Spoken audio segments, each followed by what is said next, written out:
Steve Bannon was talking to Charlie Kirk, and he said 35 Trump allies had been raided by the FBI. And that's a shocking claim. And then Harmeet Dillon, a lawyer, well-respected, came out and said, can confirm it happened to people I know as well. And so it seems very much confirmed. I mean, I'll tell you this. Steve Bannon was perp walked after he turned himself into custody. We didn't see that for the BLM leaders who are effectively accused of the exact same, potential crimes. But they're putting on a show for everybody. And hearing that 35 Trump allies have been raided is, it's getting pretty crazy out there. And we got a bunch of stories, man. Crime is playing a big role in the upcoming election. Democrats in vulnerable districts are starting to realize this. And we got a story out of California I want to talk to because I want to talk about crime. A woman was beheaded in the street in front of a bunch of people. And I don't want to just play into like anecdotes because I know sometimes crime happens, but this is part of a larger trend of a massive uptick in crime that we need to talk about, especially when it comes to policing policies and how that stuff plays out. Self-defense and how there's this move by these woke politicians to decriminalize and allow violent offenders out while basically arresting small business owners. So we'll talk about all that stuff. Plus AOC, she's getting criticized because she said she didn't know if interracial marriage was right for her. It's very interesting to hear a progressive person because the progressives are the ones who are saying that if you had a racial dating preference, you were racist. But before we get started, my friends, head over to surfinginternetsafe.com to get Virtual Shield, a virtual private network. On this page, they mentioned 80,000 plus IRS agents proof government has no limits. Yeah, they're going to be going after regular people. So the point of this, Virtual Shield is a virtual private network service. It provides you with a basic layer of security so when you browse the web, governments, hackers, just nefarious actors can't steal your data, or at least it makes it more difficult to do so. So again, surfinginternetsafe.com. Virtual Shield lets you browse the web completely anonymously. Big name ISPs and other third parties will not be able to monitor and sell your internet activity. You'll get a fast, reliable, secure, and always available network that is completely free for 30 days and available on Mac, Windows, iPhone, iPad, Android, or Chrome. Virtual Shield does all the work. You download it, you press go, you're good to go. They route your internet through their advanced encrypted servers across the globe to prevent ISPs from being able to track your internet traffic and blocking your browsing abilities. Maybe there's a government block in some country that's stopping you from viewing a perfectly legal website or something like that. Maybe you want to be able to watch it. They got personal, family, and business plans available. Family plans got 15 devices. Business plans allow you to add as many as you want. And it will also encrypt your Wi-Fi connection. So shout out to Virtual Shield for sponsoring the show. Head over to Surfing Internet Safe. We really do appreciate it. And I'm going to give a shout out right now to Tom McDonald. Tom McDonald's got a new song out, and I'm going to be promoting this all next week because I genuinely mean it when we got to push back in the culture war and we've got to win in terms of producing culture. Tom's got a new song out today called Riot. This is when Billboard reporting starts. It ends next Thursday. Everybody needs to check out the song. We put the link in the description below. You can buy it. We put the Amazon link. It's easier. But if you go to his song, he's number 4 on trending. It's not an overtly political song. It's just good stuff by somebody who's got a good message behind the work that he does. I'm a big fan of Tom. I want to see him hit Billboard number 1 on the Hot 100. Maybe we can't pull it off, but we need to organize. And so what I'm saying is when you have somebody like Tom who's successful, got a big following, and is getting basically blocked whenever he has a successful song from charts and from the media, if we organize, we can make it undeniable. So everybody buy his song. Let's get him to number 1 on iTunes. Let's get him to number 1 on Billboard. I'll tell you this right now. I am going to, if Tom McDonald hits number 1, what should the stakes be? Yeah, yank the beanie off, man. Number 1 on Billboard? Yeah. Number 1 on Billboard, I'll wear a suit. Oh, yeah? All right. Oh, yeah? Somebody chatted that. You're going to look good. They said, so if Tom McDonald hits number 1 on Billboard Hot 100, number 1 is really tough to get. So I'm kind of like, a suit and a tie? A suit and a tie. All right. If everybody who listens to the show buys Tom McDonald's Riot either on iTunes or Amazon, I think you would need like 100K sales. Not only does that give Tom more money to do his work, but it would force the media to acknowledge counterculture and anti-establishment, and then I'll put a suit on. That would be a huge win. I feel like you got to up the stakes. A suit, a dress. Tim will wear a dress. If you make this number one, come on, let's get these people working. A pink Right here, a dress. scantily clad Why don't dress. we all wear suits? I don't have a suit, but We I will- will. I will get you Oh, one. I'll definitely wear one. So, what about you, Lydia? I'll wear. I mean, I guess. And we'll get Luke a suit too. All right, but 'cause you Luke got to will be send like a camera crew to the fitting. I want to see Ian getting We'll do it. fitted We'll vlog for it. a suit. We'll do Yeah, it. I want to see the We whole will thing. legit- All right. We'll all Flapping wear in the wind. suits. There you We will go. all wear, and we'll get really nice tailored suits. Cool jacket. That'd be a cool like social psychology experiment to see how much it changes the show. Like if you guys are just more like formal. We're Yeah, just true. angrier. the whole Gets time. you into character for Scars. sure, being in costume. So anyway, look, I've been talking about, we released a song. The media told us to F off, said they wouldn't cover the fact that we hit number 2 on digital sales because they don't like me. And so my whole thing is, let's force them to acknowledge the counterculture. Give them no opportunity. It's 99 cents. It supports Tom. We don't get any of that money. It goes to him so he can keep doing the work he does. I'm a big fan of his. Seeing him hit the top of the charts and then forcing the media to write about a guy who wrote a song called Fake Woke and the System and rags on the cult. I would just, oh man, it would be schadenfreude. Knowing they would just be so angry and having around Tom McDonald's number 1. I'd love to see it. And I'll wear a suit. Well, will. So shout out Tom. Right now, he's currently number 3 on iTunes. So you can see, I'm really excited for this. And I'm also pointing this out too because his latest song isn't overtly political. He does rag on mainstream music and the machine, but it's not overtly political. And that's the point. We need to produce culture that inspires young people. Yeah. And invades these spaces and forces them to acknowledge it. So we'll check out a song, buy it, make it happen, get number 1. We put suits on. Also, don't forget you can become a member at timcast.com. Support our work directly if you'd like to. Check out the Cast Castle vlog, the latest episode with Ian as the main star running for union president. Yes. And then at this point now, spoilers I think are okay. Let's just say Ian's running for union president, and you know when they're counting the votes for to see who won. Well, we said the early ballots came in at 3 a.m. and you know how it goes. So you guys definitely want to check that one out. Joining us, because you've already heard them speak already, we've got some awesome guests. We got Maj Toure. What's up? Who are you, dude? It's a regular dude, man. It's North Philadelphian. You know what I'm saying? Philadelphian. Founder of Black Guns Matter, founder of the Solutionary Lifestyle. You know, reformed scumbag. Right on. You know Right what on. I'm saying? All right, we got Dave Smith. What's going on? Very good to be back. It's been a little while, and it's great to see all of you guys again. And you guys know me, comedian, podcaster, takeoverer of libertarian parties. And it's just just a coincidence that you're both here at the same time. Just happened Yeah. to be in the area. We had you both on at the same time for no reason. Coincidentally. Randomly. Before the show, we talked about what everybody ate for breakfast, but we also talked about universal health care, did we talk about colonialism, generational wealth, the Queen, World Economic Forum, the history of 9/11? 9/11 is before the mics even went Tim was out. like, wait, well, hold on. Well, I like to Right. start How with many small eggs talk. did you eat Right. first? Because he wanted to save it for the show, so let's get hot and heavy. Right.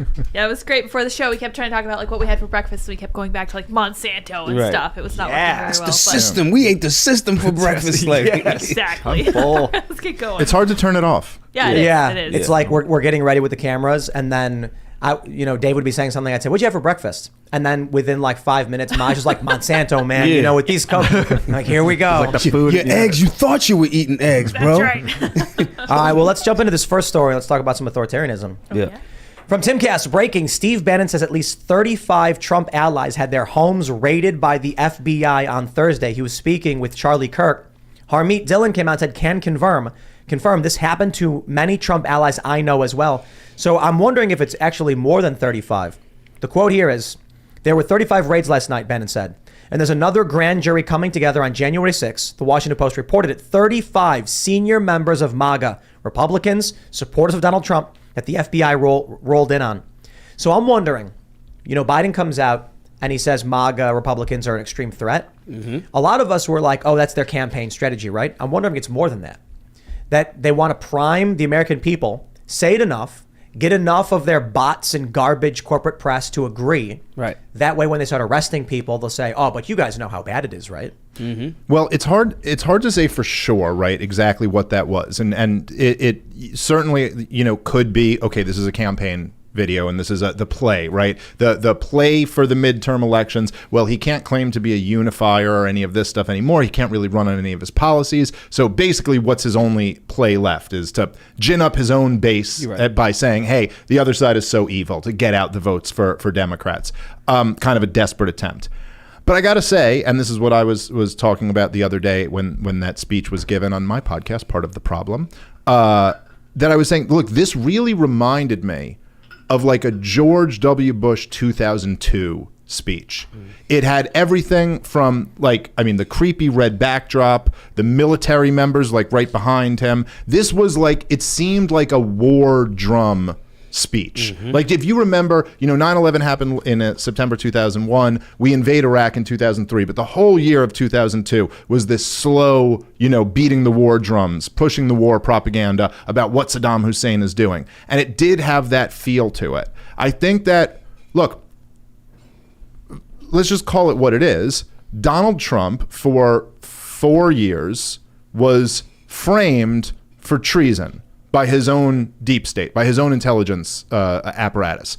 Now, that is kind of a real thing. That's something pretty interesting, that you have the CIA and the FBI and the NSA working to oust a democratically elected president. With help from the corporate press. Right. Oh, yes, with help from the corporate press, from social media, from big tech, from the, both parties as well. So now what you're really seeing is that it has definitely been deemed unacceptable to the establishment for Donald Trump to be reelected. I mean, not reelected, elected again, whatever you want to call it. Think about that. What a devastating blow that would be for their narrative. And I think that after the FBI raid in Mar-a-Lago, they went big. I don't think they can do that and not follow this up with something big. They can't just raid a former president's house and then say, all right, we didn't find anything, it's nothing. Okay. They got to go for it now. So this is, again, if Bannon is telling the truth and this is what happened, this is another major escalation in that step. Bannon's not the kind of guy to hoax like this. No. And Harmeet Dillon's a lawyer. She's not this hyper partisan. I mean, she's obviously, partisan in a certain sense, but she's a lawyer coming out saying can confirm this happened. I take it seriously. The thing I think that the general public should actually look when they see this. Okay, cool. You don't like Trump. You love Trump. Whatever thing you fall in that space. I think the thing that the general public should really be thinking about is these are the weaponization of entire intelligence communities to go after presidents and to slow somebody up for their, I'm going to go in again in 2004. Right? So if they're doing that to someone and that's their political opposition that has resources, that has access, that has all of these other different things, the general public should be thinking more so about, do you want to vote for a guy come in a few years? Do you want to vote for a party? Do you want to vote for a system or a group that has consistently shown you? Because it's not just on the left. They're just the guys in charge, the Democrats now. And they're unhinged with it. Like that whole Mar-a-Lago thing, Adrian Norman really, he posted on his Twitter page, it's like, right here, it's saying this was sent by Biden. Yeah. Clearing, whatever. Well, so this is, just to clarify, this one's interesting. Biden in May requested what the documents they thought Trump had were. Yeah. Then they go and raid Trump's Mar-a-Lago with the feds, a few months later. And so did Biden literally say, I want you to raid his house? Or did he go, oh, won't someone please get me these documents? And then wink, wink, nudge, nudge, the feds went and did it. I think it's, again, like we were saying before camera, I'm past the point of believing that this is incompetence. Agreed. It's too strategic. The sun rises, and if you're, depending on your location, the sun's right there. At this time, the sun's going to be here. That is an organized phenomenon. It's too many oopses because we're looking at Biden as this, the old dude that's struggling with dementia. And we kind of that might be the drunken monkey. Like, I'm not above, this is a very intricate movie. We made this joke before that Biden bumbles and fumbles off stage, and then as soon as he's behind the curtain, he stands up The straight, evil. and he goes, "All right, did they buy it? Now Right. let's go blow up some kids in the Middle East." Right. Well, And- but I also think like whether how much of it went up to Joe Biden and how aware he was, it's almost irrelevant at a certain point. I mean, we know it went to Merrick Garland, right? So he already said in his own press conference that this was his decision. So it went to very high places. I don't know if that's at that point who really cares whether it was the president or just his attorney general. Right. You know, like His teammate. I think what's important too to recognize with this is that it's not even like really a left versus right thing. This is a power Yes. versus non-power thing. This is an establishment, anti-establishment thing. I mean, think about the way someone I disagree with on a ton of things, but think about the way the establishment turned against Bernie Sanders. You know, in 2016, really rigging the entire election against him in the Democratic primary. Think about the way in 2020, when he was looking very good against Joe Biden, they were on MSNBC and CNN calling his supporters brown shirts and Nazis. But What do you hold think on. the system would do if Bernie Sanders had been elected president? So, But I want to clarify that. They mounted a procedural effort against Bernie Sanders. Like, questions were being given to Hillary Clinton in advance by CNN. In 2020, they had the 3 moderates drop out and all endorse Joe Biden at the same right. time. So it's this back and Elizabeth Warren stay in. Right, They had her right. stay Yep. in. So the one who was splitting votes from him stays in. All the ones who are splitting votes from Joe Biden get out and endorse Biden. So it's this like they flex and bend the system so everything always skews in their favor in those ways. And that's- what happened, and they did that with Trump too, Right. but it didn't work. For once, it didn't work, and that guy got in. And so it's just the thing that should be eye-opening to regular people is that you go, look, if ever you supported a candidate from the left-wing perspective who deviated from the establishment too much, they would crack down on him in the same way. And the thing that the Trump supporters should be questioning about how much loyalty you have to Donald Trump going forward is just like, Donald Trump appointed Wray to the head of the yeah, FBI. right. He is the guy. Well, you know, if his mission, his stated mission was to drain the swamp, well, man, he got drained by that swamp. He hired Bolton. Right. Like Yeah, Bolton. everybody Right. went, Dude, Right. Bolton, Pompeo, Barr, you know, Ray, all of these guys, his entire team. so- like, he had no clue who to trust and who not to trust, and he got rolled by all of them. Is that- Fauci, he kept Fauci Right. on the job Is- through all is- of 2020. Is that I cannot believe that that's incompetence. I do not believe that that's incompetence. And again, my job is to look at the general public and saying, hey, this looks fishy. And if you see it from the left or the right or whatever, if this looks fishy, is this where you want to put your energy locally, state, or federally? Do you want to get behind those types of things again? Because it's walking like a duck, bro. It's been walking like a duck, looking like a duck for however long. But look, this is what we're seeing right now. If the 35 raids on Trump allies, we're watching a revolution happen. We are watching a political faction with control of law enforcement, using it to crush political opposition. Historically, when you see things like this happen, it's typically how you end up with a uniparty system. Now, I think for the most part, the Democrats and the Republicans for a long time have been the uniparty as it was, with this fake, this false adversary. Right. But Donald Trump storms the gates. Trump supporters, Bernie Sanders supporters tried storming the gates too. Bernie was too nice of a guy, I guess. He was too weak. He couldn't get in that ivory tower. Bernie Sanders walks up to the ivory tower with a bunch of these lefties, shake their fists. They say, let us in. And they spit on him, and then he apologizes. Donald Trump, they came with a battering ram. Then they bring in the big orange bull who just rampages about. They want to regain control of the establishment. This is how they're trying to do it, by purging and arresting all of their opposition. Let me tell you real quick just how scary it gets. They're going after Trump supporters. They're going after Trump people. They're not going after Republicans, because the Republicans are going to be the establishment. But I'll tell you what happened when I was in Egypt, when they had the second revolution. They realized that the political split between the more secular type Egyptians and the Muslim Brotherhood was too great, and there was only one solution. And you know what they did? Do you know what the military decided to do to stop the constant revolutions? They had a revolution, the revolution again. They just went and started killing the Muslim Brotherhood. They just went out, started arresting, started firing guns at, and just attacking their protests. Now, it's not that bad. They're not going out and just killing Trump supporters, but it's because we're in a different degree of warfare. That's third generational. Now we're in fifth.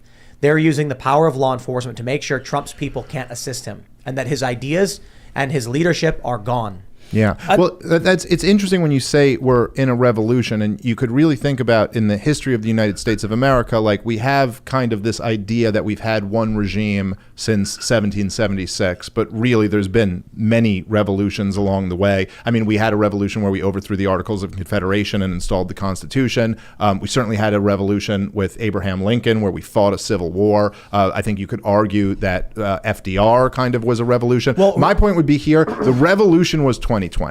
The revolution isn't 2022. The revolution was having the lockdown regime, having what bordered on a color-coded revolution with these kind of like very, let's say, sponsored mass rioting and protesting in the streets. I mean, this is right out of the playbook of what we do in other countries. And so this is the follow-up to that. Yeah. The 529 insurrection.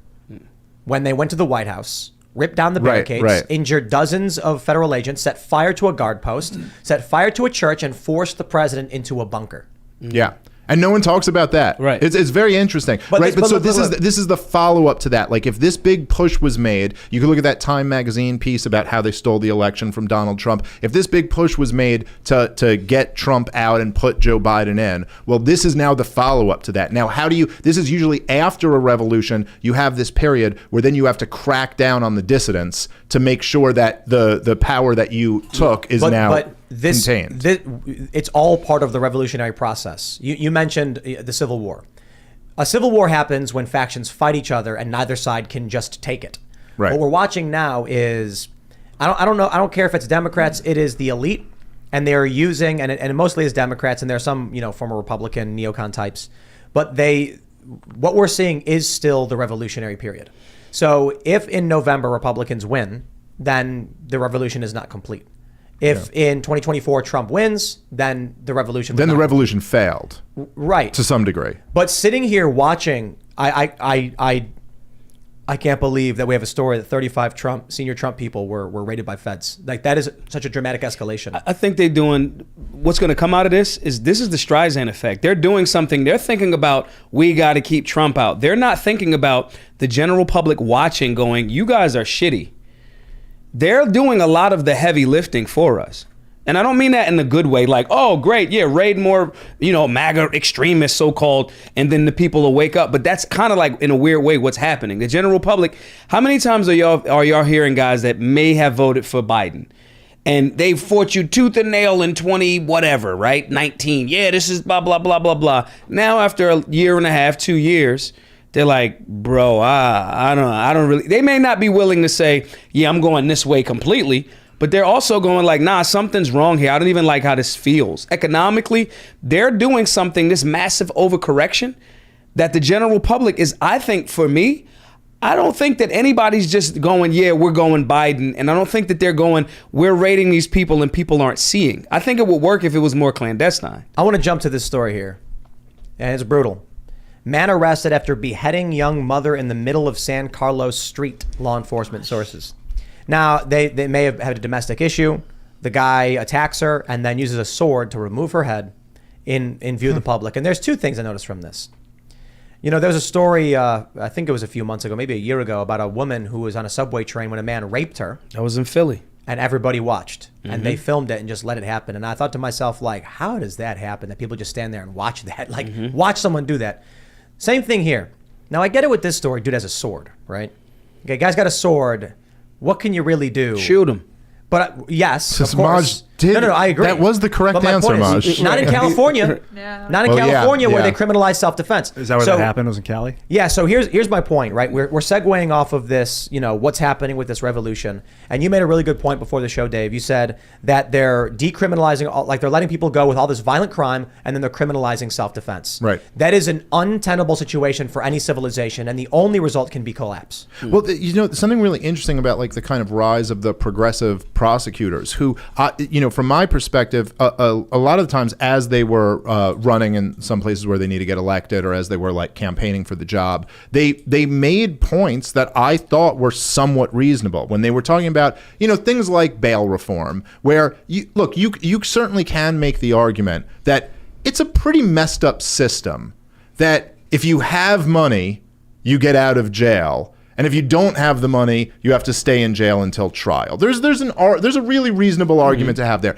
There's certainly a reasonable argument that over the last 40 years in America, we have been way too harsh on crimes like drug possession, even drug distribution, on crimes like gun possession. These things, it's outrageous the amount of people's lives who we've ruined for these non-violent victimless crimes. So the progressive prosecutors kind of used that popular energy to rise up. And then they went, okay, but not only are we going to do that, we're also going to go really easy on violent criminals. We're also going to decriminalize not just shoplifting, but strong-armed robbery, carjacking, and all of this, because we don't want to throw away the book for anyone, except when someone's exercising self-defense. Then they become Reaganite drug warrior prosecutors who want to throw the book at you, who want to throw 30 years in jail for. So it creates controlled demolition. Yes, it creates this thing that is obviously just going to destroy civilization. You can't have a society where you legalize property crimes and violent crimes, de facto legalize them, and then punish people for defending themselves. They are punishing the good, the let me live my life happily and leave me alone, and exonerating, allowing, commuting, protecting the bad. Quite literally, it's like letting the demons loose. And it's an inversion of what the system is. It's protecting evil. And my only point there is that basically that the conservative prosecutors gave them this lane from 40 years of insane aggressive prosecutions of people for drug possession charges. Right. So then they could run against that and then be like, isn't that so horrible? And then they give us this insanity. What we need is libertarian prosecutors, basically. Is that, yes, let's not throw people in jail for drug possession or gun possession, but also if you defend your life or your property, then we should always come down on the side of that person and against the criminal. It should be like this. I'm imagining there's a DA and there's a courtroom and some guy mugged some other guy. And so here they both are. One dude's on trial for the crime. One dude's, the victim. And then the judge is just like, okay, so, we've heard all the evidence. It really does sound like you mugged this guy. Then he looks over at the victim and says, do you have a gun? And he goes, no, I don't. He goes, okay. So restitution will be, we're going to give you a gun. It's cheaper to give you a gun than put this guy in jail. We're going to tell this guy, don't commit crimes because the next time dude's going to be armed and so will everyone else. I'm kidding, by the way. But the idea is if people were armed, good law-abiding citizens who are armed out in West Virginia, I've never had a problem with them. I saw a guy walking down the street with a crossbow once and I'm like, how's it going? Do you support prosecuting violent crime? Oh, yeah, of course. What about people that command people to do violence? So I'm sorry. So will someone read me of this priest, things like that, and then someone goes and does it? That one's a different this question. Is why That's people who different. command other people to do violence ought to be prosecuted too. That's why George W. Bush and Barack Obama should all be in a cell somewhere for the wars that they. Hey, did you guys know that Obama and Trump too, and Biden too? Obama literally because it's murdered I a want kid. to pardon all. It's like what you mean? We put these Obama people. murdered a kid. Oh yeah, several. Yeah, several. But no, but I mean an American citizen. Anwar al-Awlaki's son. Abdurrahman. Right. But we don't even need to say that. We can just say, did you know that Barack Obama murdered a kid? Yeah. Murdered an American kid? People are going to be like, what? An American It wasn't kid. murder because it was legal. No, it wasn't. Well, it literally the was not Patriot Act legal. lets him bomb anybody he wants. No, man. not even that. It was a civilian restaurant in a country we weren't at war with.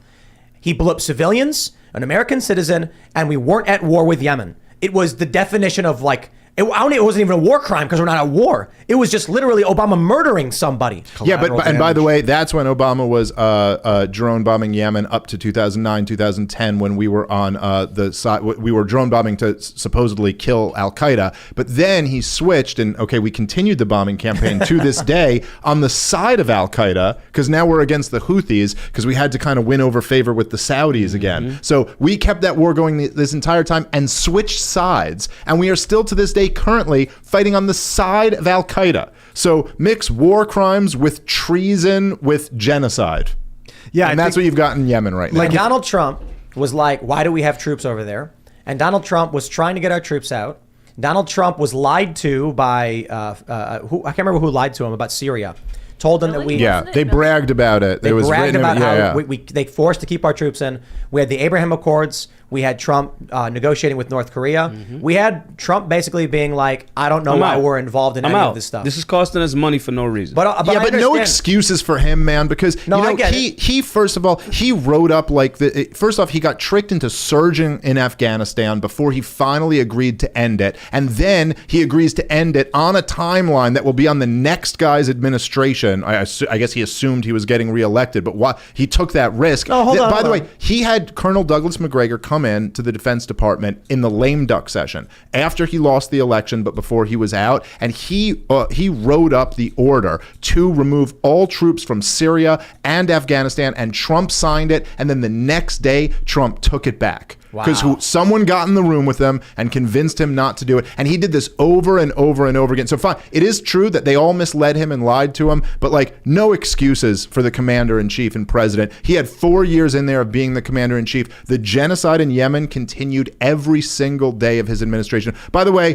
1-833-STOPWAR.com. Go there. There's a war powers resolution coming up. This is the big project of the Libertarian Party right now to try to get you to go call your congressman. There's a bill in the Congress, in the House and the Senate to try to bring an end to this genocide. I gotta push back a little bit just because I think in terms of war, Trump was the best president of my lifetime Why? because he was getting our troops out. He didn't start any new ones. He didn't start any new ones. He definitely gave it his best try when he murdered Soleimani and could have gotten us into the worst war in the last 20 years. I didn't say it was. Thank God. I didn't say that was good. Who was better? Every other president in my life started several wars.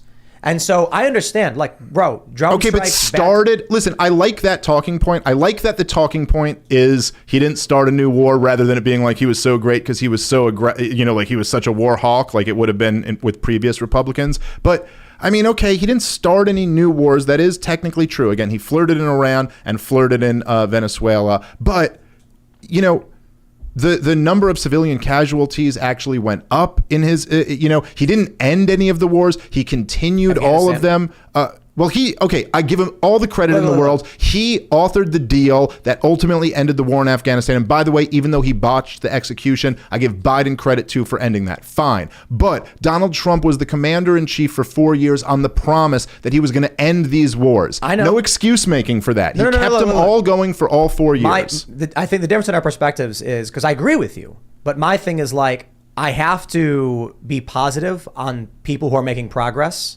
so that we can continue to encourage the election of people who will follow further and further in that direction of. But then I'll say, if we want to make progress, but he didn't really make progress, is what I'm saying. If more people are being killed, Accords. what is that? So that's what deal? What peace did he strike with who?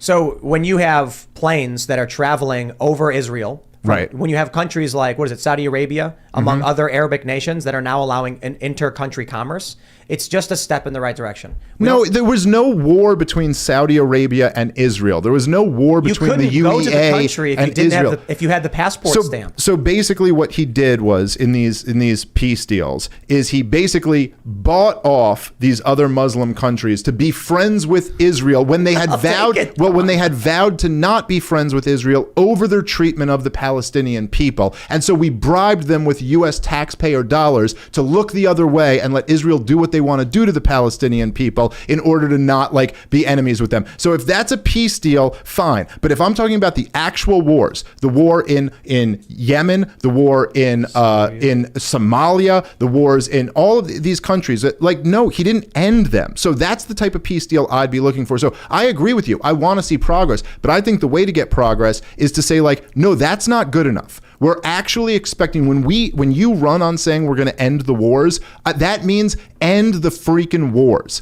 End them all. This is insane. Agreed. We're bankrupting our country to be the empire of the world. And for what? What do we even get out of it? What do we got? Okay, in the last 20 years, in Iraq, Afghanistan, Libya, Syria, Somalia, Pakistan, Yemen, all these campaigns, what have we gotten for it? Opium. Petrodollar. Yeah, opium and lithium, maybe. No. Yeah. It's the petrodollar. Right. It's that we don't have to do anything to buy oil. Literally nothing. The funny thing about that is that it's even that how does that benefit the American people? I mean, what it Cheap benefits goods made it by benefits the slaves. Federal Reserve, right? Like they can print all the money they want, and there's still something that's kind of backing up its currency. It does. But how is that actually benefiting regular people? Well, I'll tell you. So it allows their government to rape them even more. Well, but it does benefit the American people. I'm not a fan of how the system works, but it does. So the GDP of, say, Brazil has to be high so they can, with what's the Brazilian currency? Man, I can't. Someone, what I'll is look it up. I believe it's the Brasilio. The Brasilia. That's exactly what it is. So what is it? I should know the answer to this. I'm Peso. It's the Mexican peso. Yeah. No, it's not the Mexican peso in Brazil. You sure? Ian? Yes, I'm pretty sure. The Brazilian real. Yes, hey, I. I don't know why Mexican peso came up when I asked. Hey, I. So in order to buy oil, they got to trade that for petrodollars. They got to Right. trade it for the dollar so they can buy on the market. With us, what we do is U.S. currency is created upon the transaction of a loan. So when you buy a house, the bank just manifests $500,000 for the house or whatever it is you're buying, and that money appears in the bank account of the person who sold the house. Nothing was done to make that happen.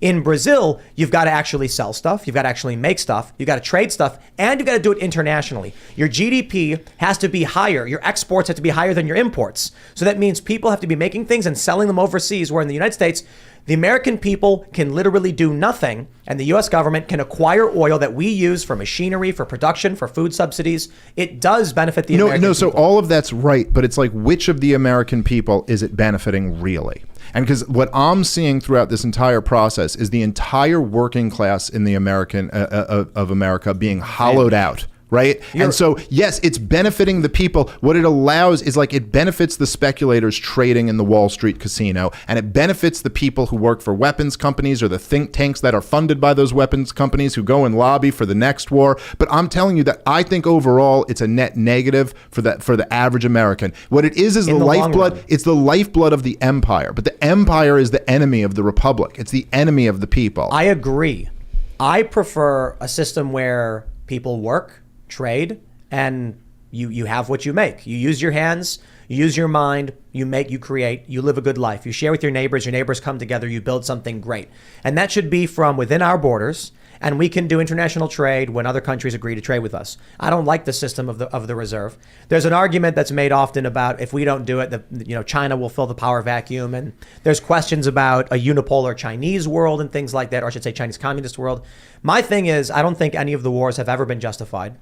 They've made ridiculous justifications for them. But if you actually look at what the goal of these wars were, if you look at the goal of why they're giving money away, it's simple. Why did Syria happen? Let's just say I agree with you, Maj. I'm done believing this stuff is an accident. Mm-hmm. The United States said they okay. So we go back to you're familiar with the Qatar-Turkey pipeline deal, all that stuff. The U.S. wanted to build a pipeline with their allies from Iraq, Syria, Turkey into Europe, offset Russia's monopoly. Syria said no, we're allies with Russia. Conveniently, somehow, a civil war erupted in Syria. And then we were just on the side against the dude who blocked our natural gas pipeline. So that would have upset Gazprom. Lo and behold, the conflict in Ukraine. It's all part of the same thing. Russia now is strangling out with prices, energy prices in Europe. The whole purpose of what we've done internationally is effectively a hostage situation, so that everyone has to use the dollar to buy oil with. And the reason we give money out, when you're like, why are we giving $12 million to gender studies in Pakistan during a pandemic when we're shut down and our economy is collapsing? Because if you give them the money, they will use it. And so long as they use it, confidence remains in the currency, which we use so we can buy oil and not have to do work. It is a hostage situation across the board. I'm not a fan of it. I don't think it's good. I don't think any of it's justified. But this is what they don't tell the regular people. But at a certain point, long term, again, empires doing empire shit is one thing. Constitutional republics respecting the citizens and not trying to just go murder people to justify it for that dollar. I think you both have excellent points.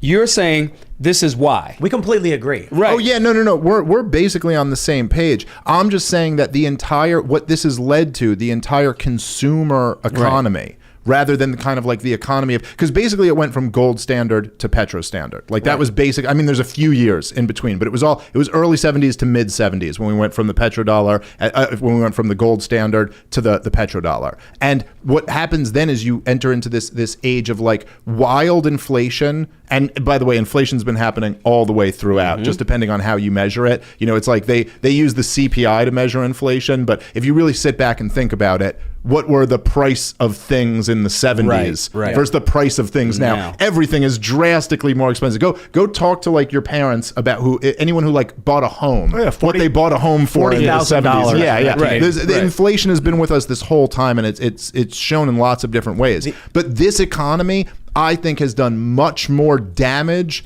than it has benefited regular American people. What it's done is kind of put out of it's put the basic things that most people want out of reach. The idea that like, hey, we could have, let's say, one job in this family and that could support the entire family. Oh, with that one job, we could own a house and send our kids to college and have health insurance and have all of the basic things that most regular people want. Now, with the husband and wife working, it's still completely out of reach. So I don't buy into this narrative that like we're benefiting. I've always said empire is more of a cost than it is a benefit. But there's a lot of complicated nuances around the idea. Get out of here, Fly. Are you working for the empire? That moth has been harassing you. So a lot of people say stuff like, 70 years ago, a high school education was enough to raise a family to support a family of 5. And it's like, what did you need to own? You didn't need to own things, right? Today, you have to have a computer. You have to have a phone. And it's because, let's say you go work at any job. Let's say you want to be a pizza delivery boy. You better have a cell phone, right? Okay, well, phones have gotten a lot cheaper, but you require certain materials now that people didn't require before. It's like you could go to get a job working somewhere, and it's like phones were there as part of the company. So basically, but the phone isn't really what's putting people what's making people bankrupt, right? I mean, even those kids can afford a phone. I'm saying that there's a lot of different factors that play into this. One of them is the expansive requirements, the services we require. You need to pay your internet bill. You need to buy a phone. You need to have a vehicle. Like all of these things compound.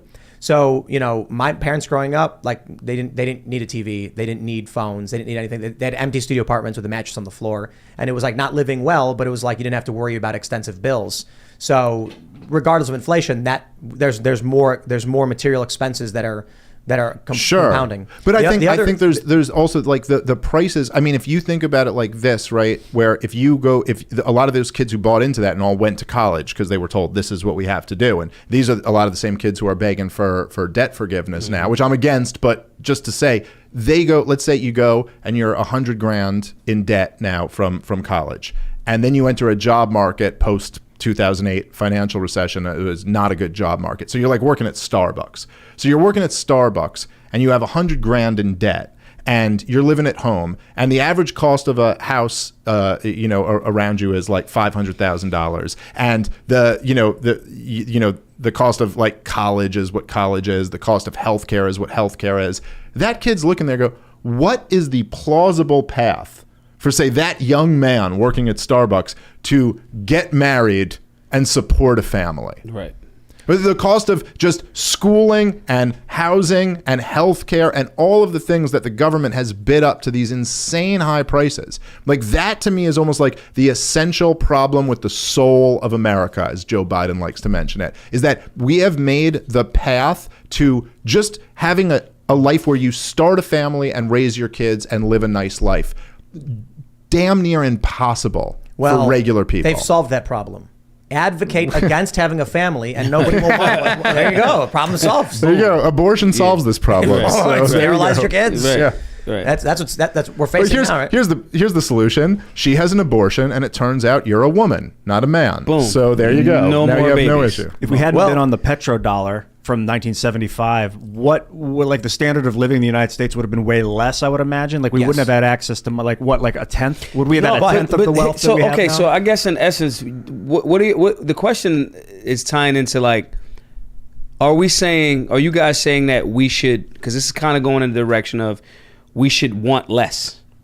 Is it going that way? Like, is our definition changing because credit, inflation, greed. So now you want more, but you're chasing more, but now you got more debt, and now it's impossible? Well, see, I think it's fine to always want more, and in many ways we get more, like with technological advances. But to your question, Ian, like if there is, if you say if we had gone off the gold standard but hadn't gone on to the petrodollar, well, there's still a lot of other questions. Like, so then what would we have done? I mean, if we had not wasted, let's say, $1 trillion a year on maintaining the empire, and that $1 trillion had been not extracted from the American economy and just handed over to basically weapons companies and all of that, and that had been left within the American economy, then yes, I think we'd be way richer than we are for maintaining the American economy. But even an even stronger argument is, how about this? What if we had not gotten off of the gold standard? And what if we had not created the Department of Education and the Department of Homeland Security? And what if we had not had this drastic expansion of government and we had continued to be a somewhat free society?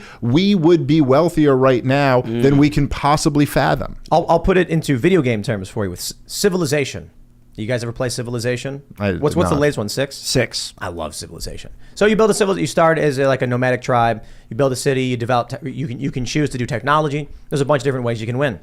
The way I always play the game is I build a bunch of cities, have my borders, have minimal military just to defend our borders, but no excursions. Develop science, flying cars, and coastal flood walls and advanced technology.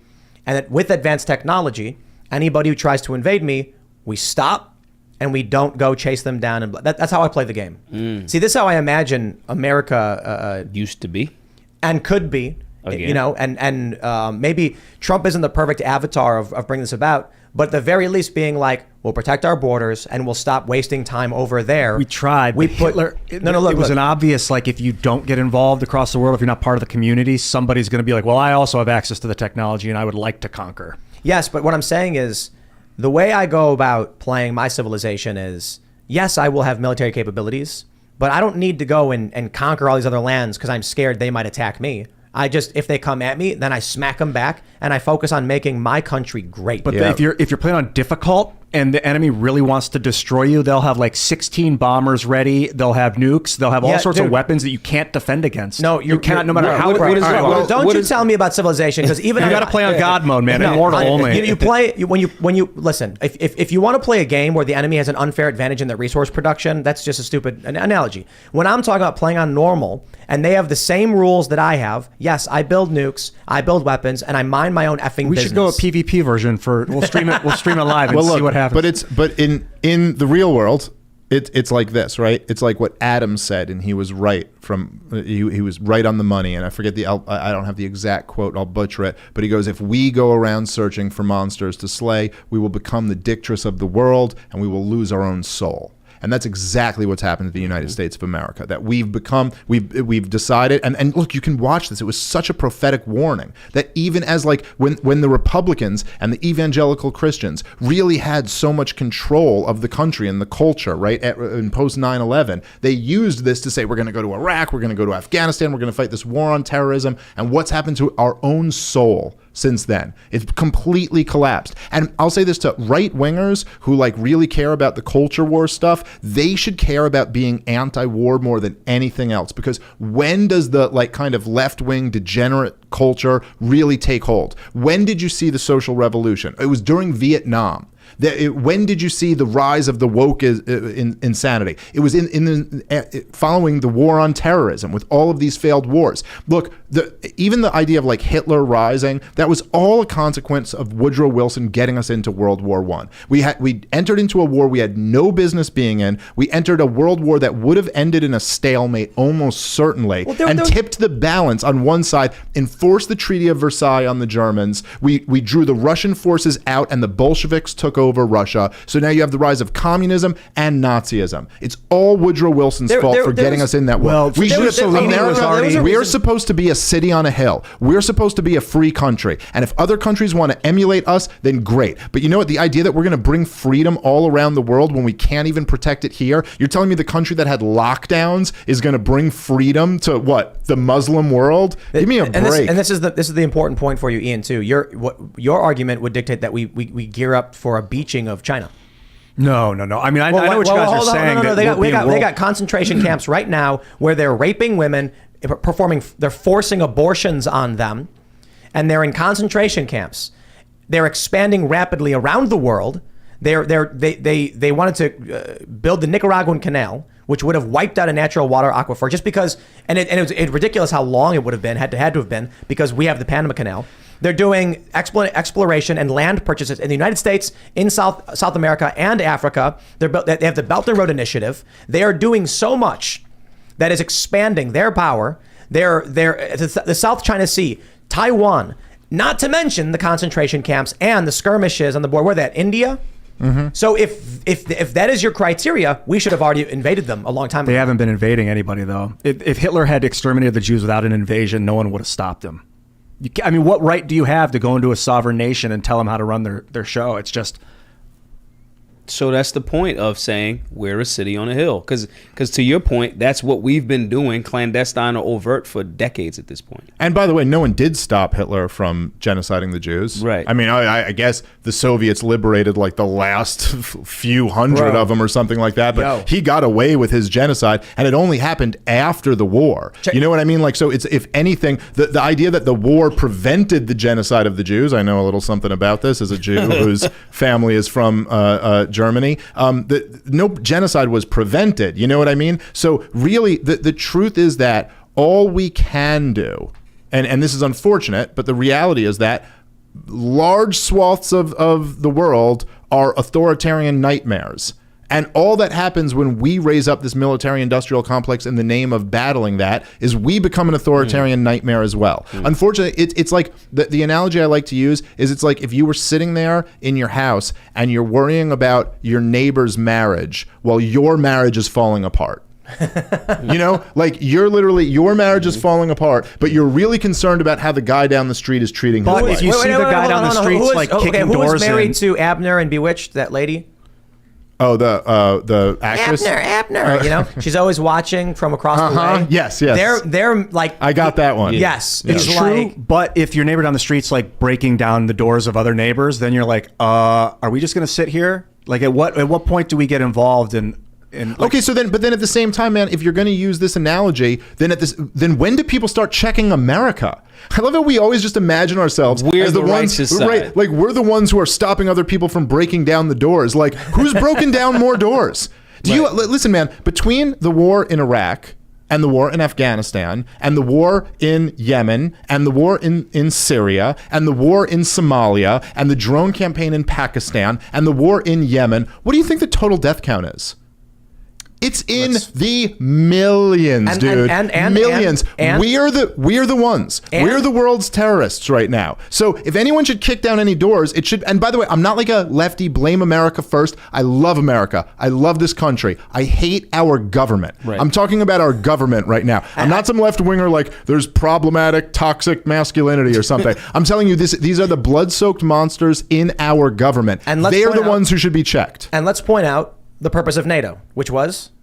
Well, supposedly it was to stop the Soviet Union from encroaching into Western Europe. Hey, we did that. And now what's NATO doing? Oh, they're encroaching into Eastern Europe. Same thing. No, they became that. We promised when the Soviet Union collapsed, we promised both verbally and in writing that NATO would not move 1 inch to the east. That was the deal we made the Soviet Union. We said, look, let all your satellites break up, okay? Let them have their sovereignty, and we promise you we won't move NATO 1 inch to the east. And every single president since then has included more Eastern European countries. And now Finland is getting on board. That's right. So I think Finland... Including Trump, by the way, who brought 2 more into NATO. Who did he bring in? On the board?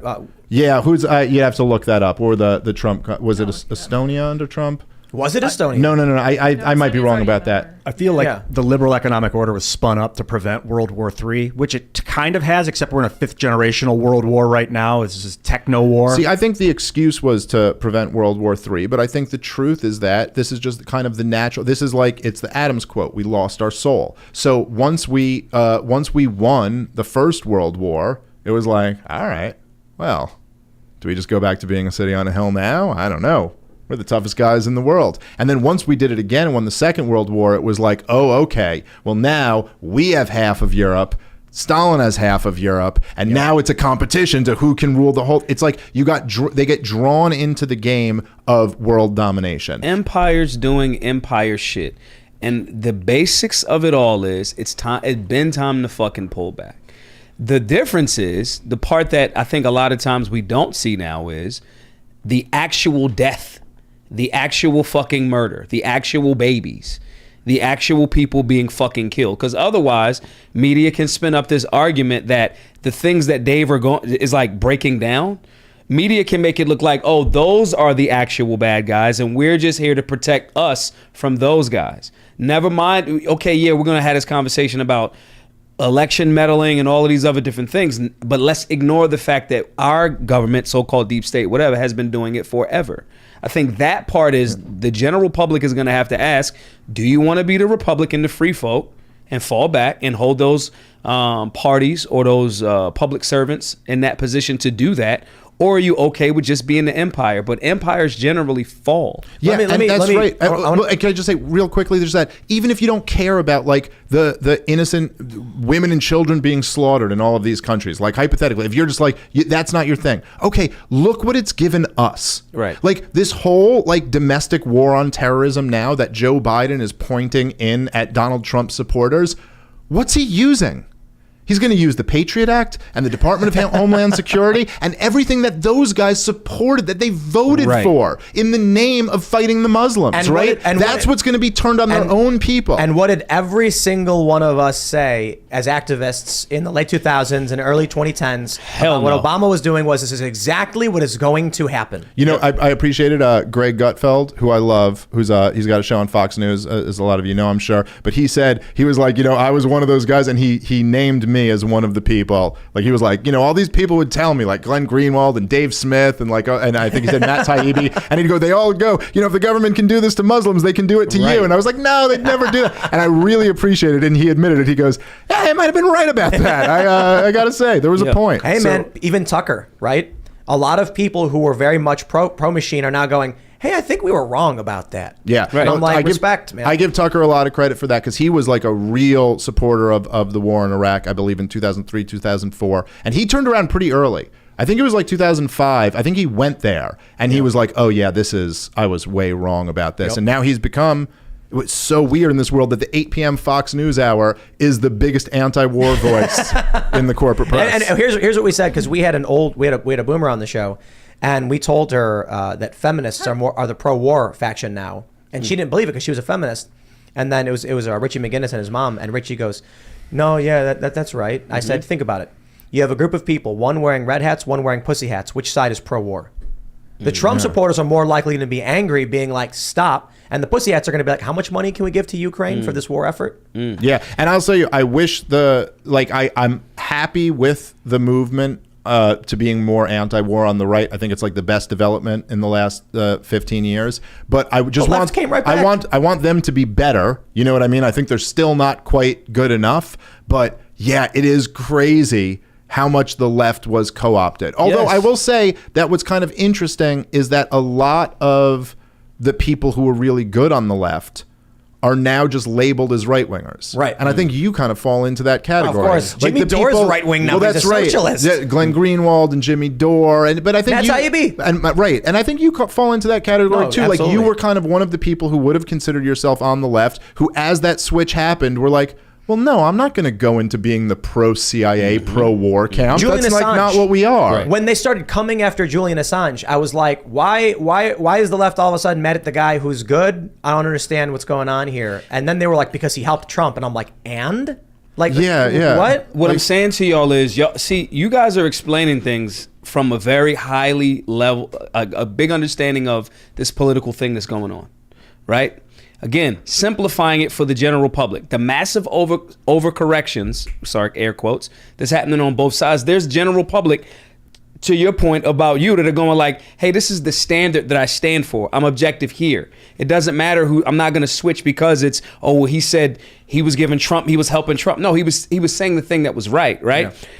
What we have to do is make sure that we're translating this to the general public that understands like, hey, they're feeling that same way. Nah, I was with this, but that, I thought I was with that, but that's bullshit. It's so hard. When you look like Jennifer Lawrence gave an interview where she said, we could have had Hillary Clinton, but people just wouldn't vote for her because she had a vagina. And I'm like, well, for me, it was because she wanted to start a war with Russia, and because she said we saw he died, and was overseeing. Yeah. She was Secretary of State while we were blowing up kids and giving lucrative contracts to our buddy. Like the government. It's so. By the way, it's not only is it untrue, and that there's plenty of reasons to hate Hillary Clinton. It is the complete inverse of what is true. Right. What is true is that Hillary Clinton was only there because she was a woman. She was married to the president and then gifted a Senate seat in a state she didn't even live in off of that, and then ran for president off that and lost to Barack Obama, but because she was the second best, given the Secretary of State role. The fact is that she walked into the role because she was a woman. But yeah, there's lots of reasons to hate Hillary Clinton. This is where they are.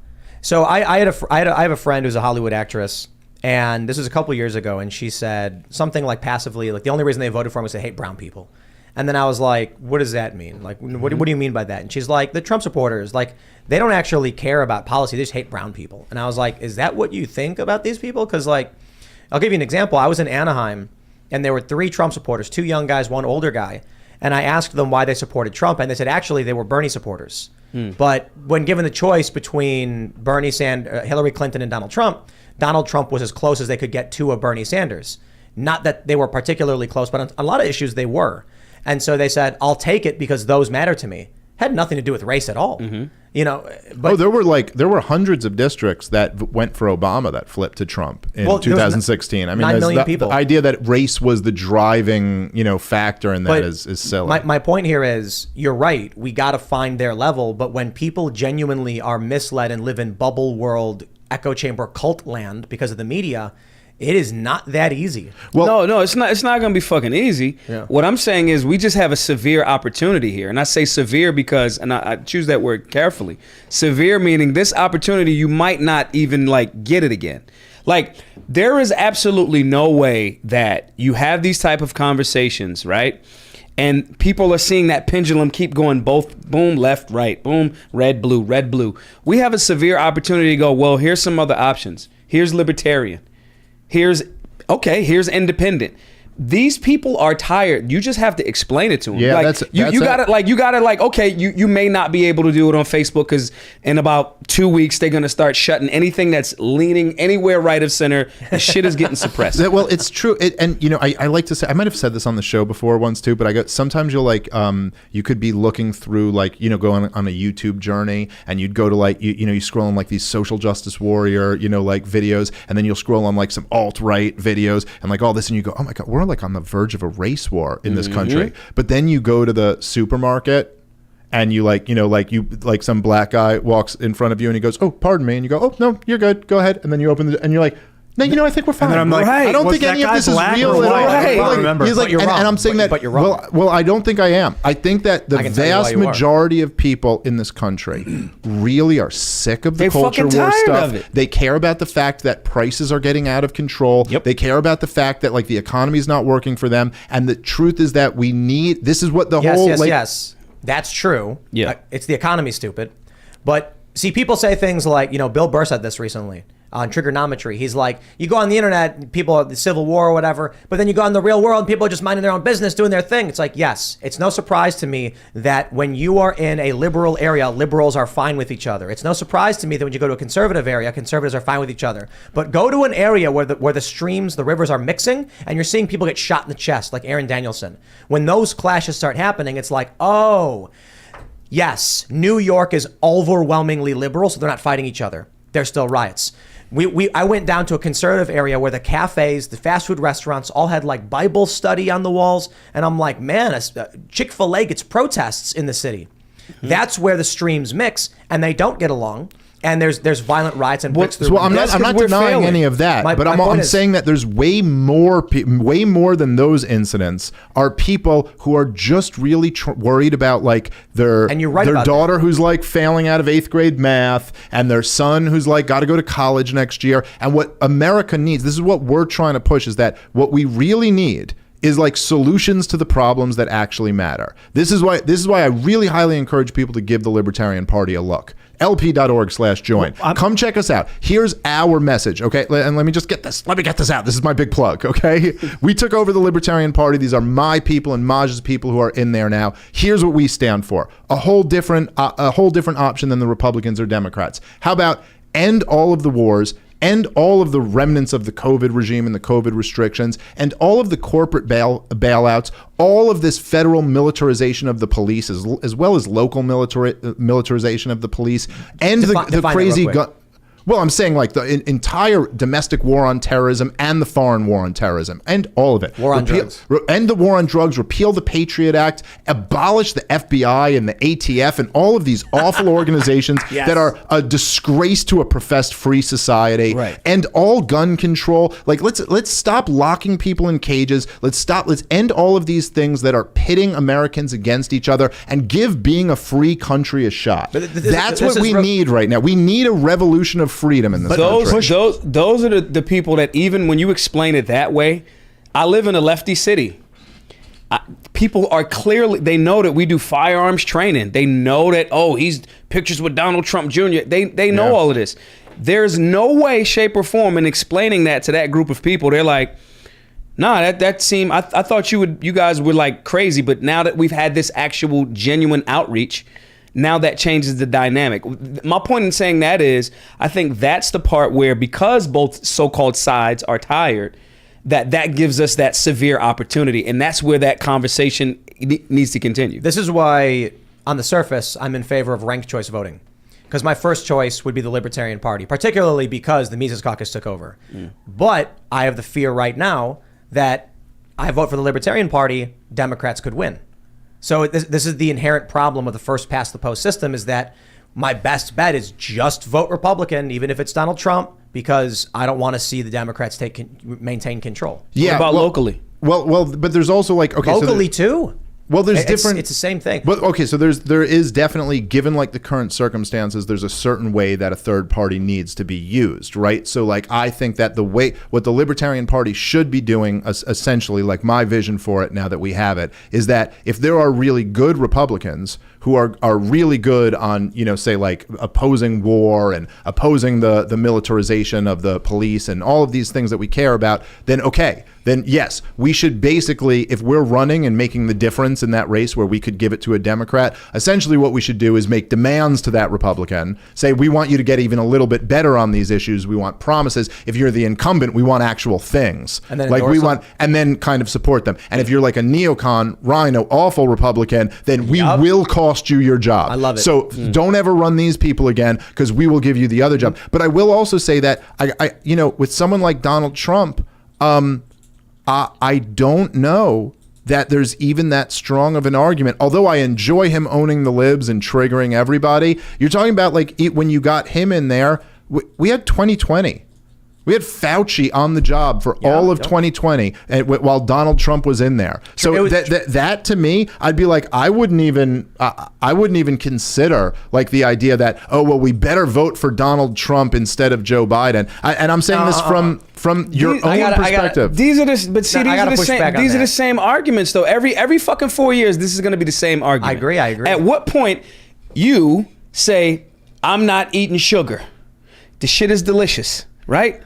You stop. Those cookies, man, where they? But you stop. It's rough for a bit, but you stop. As opposed to going, I'm going down the street and been going down the street for however long. Even if it's locally, at what point do we say this isn't good enough? We got to do better.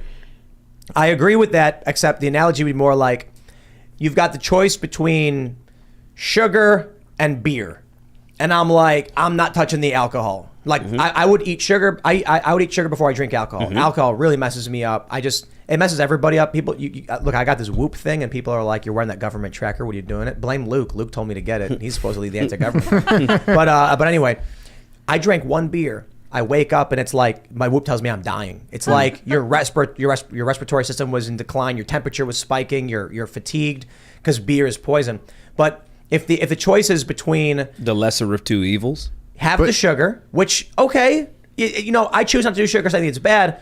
But if I have to have one of them, and then, if you see what the point is, like, yeah, I get your point. I don't look. I don't agree with you on the, Trump and Biden. What's the difference, essentially, right? Well, there certainly are differences. So just to be clear, I'm not even saying, even if you're going to argue that you're like, look, it's better. Like, I'm not saying everything's perfect, but one's way worse than the other. Yeah. Okay, even if I grant that, I'm saying that, look, putting Trump in there led to what? It led to Biden. At a certain point, we have to say, look, basically the Republicans and the Democrats have both committed, in effect, treason against the American people. And this is the United States of America, damn it. At a certain point, we got to stand up and say, no, I'm not saying I would never vote for the lesser of two evils. I would vote for the lesser of two evils in some situation. This is too damn evil on both sides. There has to be some line in the sand where I go, no, I'm sorry. The guy who kept Fauci as the head of the COVID response and put him on TV every day through 2020, when the biggest moment, the biggest crisis of Donald Trump's life came, he failed. He got an F on that score. You criticized Joe Biden. That means you're a Trump supporter. Yeah, that is true. I suppose that's true. No, and obviously Joe Biden's awful, and all of the people he's put around him are just horrible, and they've done basically everything wrong. You know what I think? And it's a disaster. But I'm just saying, how long? We don't really have an option right now to say, let's put this off for anher 4 years with a slightly less version. This country will be over. Look. I think what it really comes down to is I agree with you on all of the ideal positions, and then you're a revolutionary and I'm a reformer. So I look at Donald Trump I like the school choice move. I think it's very important. Banning critical race theory trainings at the government level, that's critical. And it's because a lot of that stuff is outright illegal. Seeing corporations, ESG scores, having Trump is those are good things pushing back against that. I agree. I'm okay with that. I think you're right that I'm a revolutionary and you're a reformer. I'd settle for being a reformer. He's not even that. That's the problem. I'd settle for, it's not as if people treat me, I know they say, I had a debate with Styx. Do you know him? Have you had him on? Yeah, Styx X and Hammer. He's great. I like him a lot. But we had a debate, and some of his, we debated over Trump, and his people were saying to me, they're like, Dave, you're just making the perfect the enemy of the good. And my point is no, I'm making the bad the enemy of the good. Mm-hmm. Listen, what I care about is liberty, because liberty is what leads to a prosperous and stable society. It's not like Donald Trump. They're acting like Donald Trump, let's say, cut the government by 50%. And I'm going, that's not good enough. I want 100%. Right. You know what I mean? Right. But that's not it. Right. He grew the government. Right. It's not, it's not like he did something in the right direction and I'm saying it wasn't enough. I'm saying when he took control of when he was elected president, I don't really have control of the executive branch, but he was the president and the Republicans had the House and the Senate, and spending from Barack Obama went up. Right. I'm sorry. He's not even moving us in the right direction. If the car is headed off the cliff, he's going faster than we were under Barack Obama. No, hold on. You said that voting for Trump got us Biden, and that's not a good thing. But I'm kind of my argument to a lot of the Antifa people is that Donald Trump was their vote, not Joe Biden. It was really weird to see Antifa people be like, well, I don't like Joe Biden, but Trump is a fascist. And I'm like, if you think Trump is going to destroy this country, you think he's burning it down and breaking it into a million pieces, then you'd want to vote for him. Because if the end result is just Joe Biden and the system is collapsing, well, then perhaps that's what restores the republic. Well, or leads to something far worse than that. I think the night is always darkest before the dawn, but I think people of good conscience. Both positions have to be taken at the same time. We in a game. We too late in the game to just pick one or the other at this point. There has to be people that are willing to say, "Hey, I'm a reformer. These are the areas where I'm going to reform. You're a revolutionary. These are the areas. Tell me more about this revolutionary shit." The people in the middle that don't even know that both of these other options exist are the people that we both have to collectively and individually gauge and get. That's the part because there's people on the sidelines going that are going to listen to this and they're going to be like, well, Maj wasn't even saying shit. I don't fucking have to. You guys are going to say stuff. And I'm going to go, This is what they mean by this breakdown. There are people in the middle that are like, I reform on some of these areas. I'm revolutionary in these. Maybe locally, maybe in a small town, maybe in New Hampshire, maybe we go, okay, we're going to just revamp this. Maybe what DeSantis is doing in Florida, he's definitely going to win, but he's like, okay, now I'm going local. Now I'm going to talk to all of these other people too. That's a model that we can emulate. Okay, to your point, okay, no, Trump is absolutely not as horrible as Biden. But to your point, you're saying, yeah, but dude's still fucking spending us into fucking oblivion, right? At the same time, okay, you're the realist. These are how some of these things go currently. You're like, well, they shouldn't fucking go this way currently, and they never should have. And here's how they're wrong. You have to be able to explain that to the general public that are in the middle. We're not arguing against, and you guys aren't, obviously. We're not arguing against each other. We're listening. We're talking really to the people that are watching that we don't even know are watching, to inform them about, here's how this person was horrible. Here's how this person was great. Here's how locally you can avoid that. And here's how you can completely abolish that. But just to your point that we're not arguing here, I mean, look, we're basically on the same page with all this stuff, right? And so it almost becomes a question of like strategy. Like, well, what do we do at this point? Because we're really in a crumbling, we're in a crumbling society, and this is a very dangerous situation. Trying to seize the federal government is not the way. No, I agree with you, but I do think that the way forward, I agree, seizing the federal government is not the way forward. And I mean that by winning an election and becoming president is not the way to fix it. The way forward is to try to have as much of an awakening of as big a group of people as you can to recognize what the core of the problem is here. Yeah. Like, everyone kind of senses that there's a major problem in this society. And what we need to do is kind of wake people up to realize that. And I would argue very passionately that really the problem is that we've completely drifted away from everything this country was supposed to be. Yeah, which is the Declaration of Independence and the Bill of Rights and the idea of individual liberty. Right. Sure, So I'm curious your thoughts on ranked choice voting. Can I finish your of course. Grab another bottle. What do you guys think on ranked choice voting?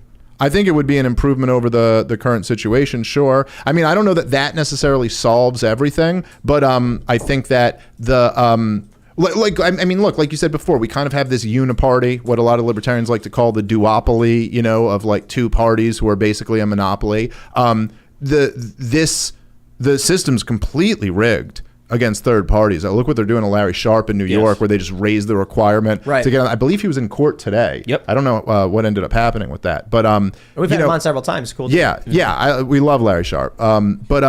So I think that would be an improvement. But I think from my perspective, almost like on a more of a meta level, it's like people have to like kind of wake up to accepting that this is only going to work when enough people go, we're not falling into this game anymore, where you go, okay, if from your perspective you believe that this evil party is 5% less evil than this evil party, then we'll fall in line with them. Because this is what they do. This is how the games have been played, right? It's like Bush is such a disaster that those swing voters will swing over to Obama, and then Obama's such a disaster that those swing voters will swing over to Trump, and then Trump is just such a headache, and everyone's just so over him and the response to him and all of this that like, I guess dead people will just vote for Joe Biden. Just kidding. I don't know if he really won that election or not. He really won the dead vote, Joe Biden. But you know what I'm saying? Like this game, and there's got to be a way to kind of break out of this. It's a convention of states. Yes. Yeah, we have the technology for the 50 governors to get on a Skype chat, to get on Slack, to get on some video chat every day. It's the legislators. Well, let's get them on a. So the problem is that we have the technology, but people have been looking at it as if we don't. Like they're stuck in this past state of mind where we got to send letters and wait 2 weeks to hear back. And like, dude, the solutions are in front of us literally right now. All four of us. Hear me out, guys. So here's what I was thinking. Like, the problem is, you're right. You go back and forth. We're swinging. It's getting crazy. One guy gets in, does a bunch of bad stuff. So then everyone's like, I'll go vote for this guy. Then he's a bunch of bad stuff. And I'm like, what if there was a simpler way to do it? What if we just had like one person who just, we put in charge to run the system. And then we didn't have to worry about voting or anything like that. Like, when they got too old, their kid would just take over for them. And then, their kids. And then, Have you been reading Hoppe? This is I got a question about Tim the Monarchist. About war. Because you were talking about like cutting back on the military basically in general, which I'm pretty much anti-war, but I'm also these days I've been thinking to myself, maybe I'm a realist, that we've been running the war machine. The United States was tasked with the liberal economic order, the British Empire, the Americans, the Australians, whatever.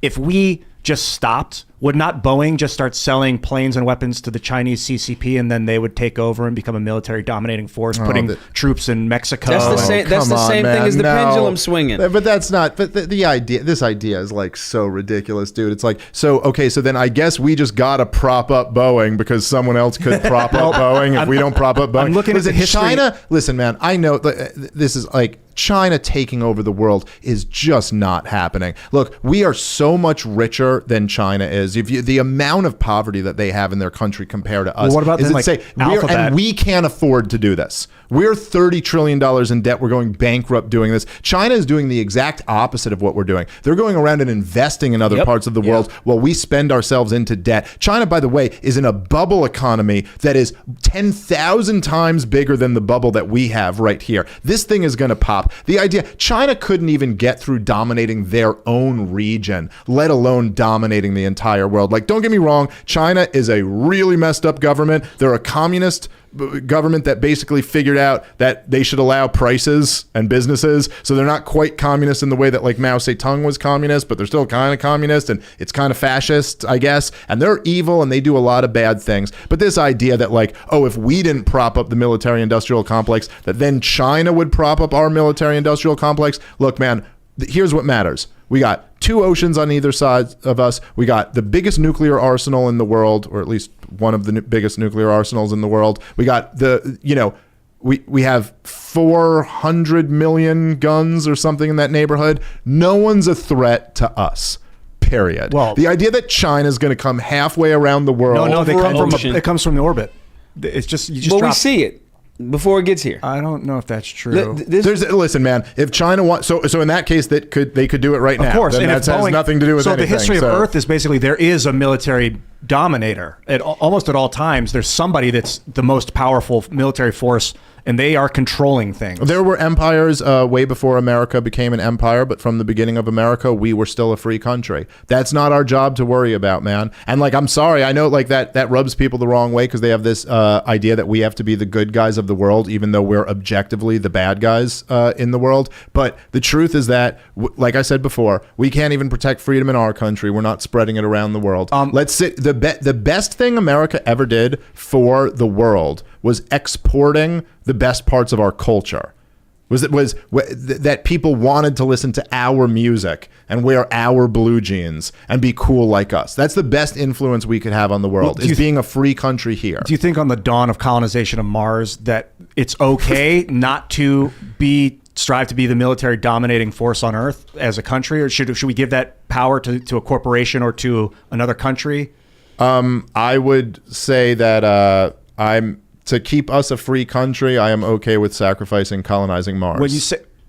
When you say free country, do you mean that you're not like anyone can do any, like what is your, like, because in a totally open system it can be co-opted very easily by outside forces. No, I mean, when I say freedom, I mean liberty. I mean negative rights. I mean the right to life, liberty, property.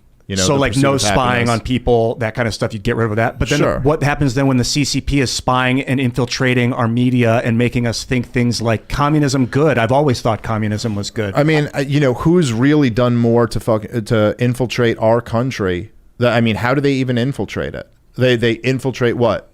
What do they pay commercials? What do they pay off our president's son? Bot farms on social media. Yeah, but that's always what they tell you. Right, universities, the government program that is universities, that's completely backed up by loans coming from the government. Oh yeah, social media companies that the government is. Comments. Yeah, dude, what they'll do is all nonsense, dude. The idea that social media comments have had this huge influence. The truth is that all that's happened is that's been used as an excuse for the government to crack down on social media companies and insist that What do you mean? Huh? We see it all the time. Companies caving to 30 people over nonsense. They get. So we were doing an event. Yeah, but those are real people you're talking about.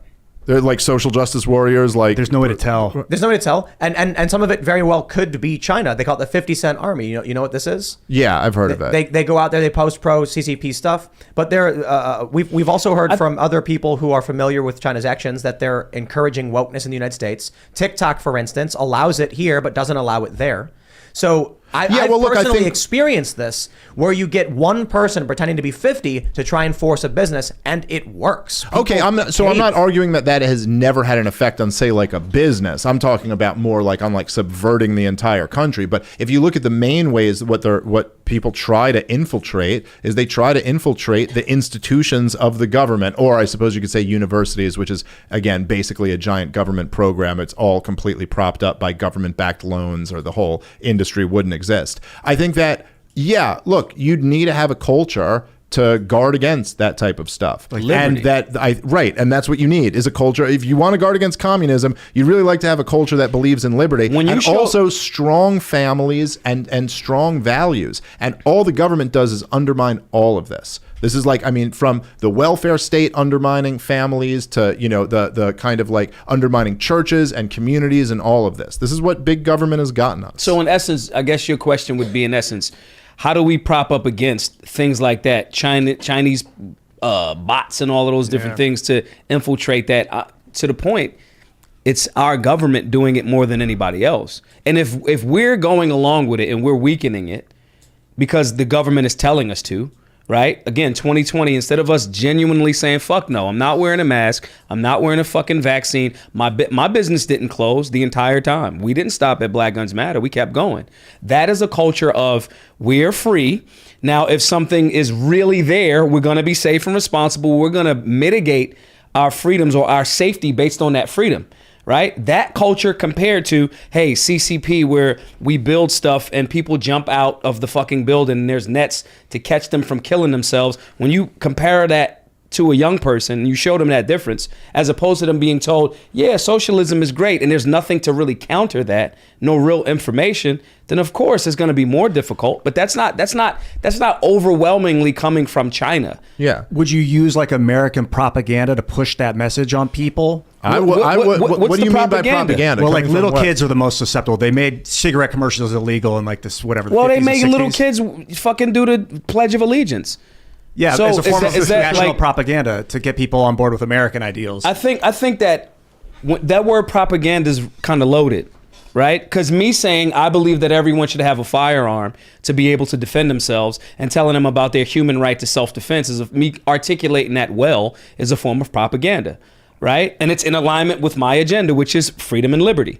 Right? So when you say propaganda, what do you mean by? Do you mean like Bernays like just fucking lied to you propaganda? And, yeah, like how deep would you take it? I mean, because I think right now they're using Google to subvert what they think is American, whatever ideals, to combat the CCP that's putting in like, hey kids, be a communist. But hold on, let me just ask, because you're saying when they're using Google, who do you mean is using Google to combat the CCP? Well, we know the FBI is in tight with social media networks, telling them what to post, what not to post, the government. If and when. Yeah, right. It's very murky as to who exactly. They certainly, at least according to Mark Zuckerberg, when he was asked why they suppressed the Hunter Biden story, the first thing he said was, well, the FBI came to us and told us there was going to be this big Russian dump. Then when there was this dump, they said this was all the dump. They all said this was the Russian propaganda. At the same time, they told the staff not to investigate it. So they knew what they were doing. So, if your concern is that like China is going to propagandize us, I go, okay, but like this is to justify the regime in Washington, D.C., but then like look at who's actually propagandizing our kids. I mean, like, look at who's actually propagandizing them right now. It's the public school corporations as well. I got an idea. To some extent. So I think we've talked a lot about the things we don't like, a lot of the problems. Mm-hmm. Give me your guys' vision of what America should be. Well, look, I mean, what America should be is it should be the Bill of Rights and the Declaration of Independence. I mean, that as a starting point, like that's what we should have in this country. We should, like, it didn't have to be this way. Okay. There was nothing that was like written in the stars that everything had to go this way. And I'm not saying it has to be my utopia, that I want it to be this perfect, libertarian anarchist system. Sure. That would be best. But I'm just saying we didn't have to respond to 9/11 by starting 7 stupid wars and killing all of these people and passing the Patriot Act and all of this. We could have just, even went into Afghanistan and killed Osama bin Laden in Tora Bora when we had him cornered and came home. The war on terrorism was over by Christmas of 2001.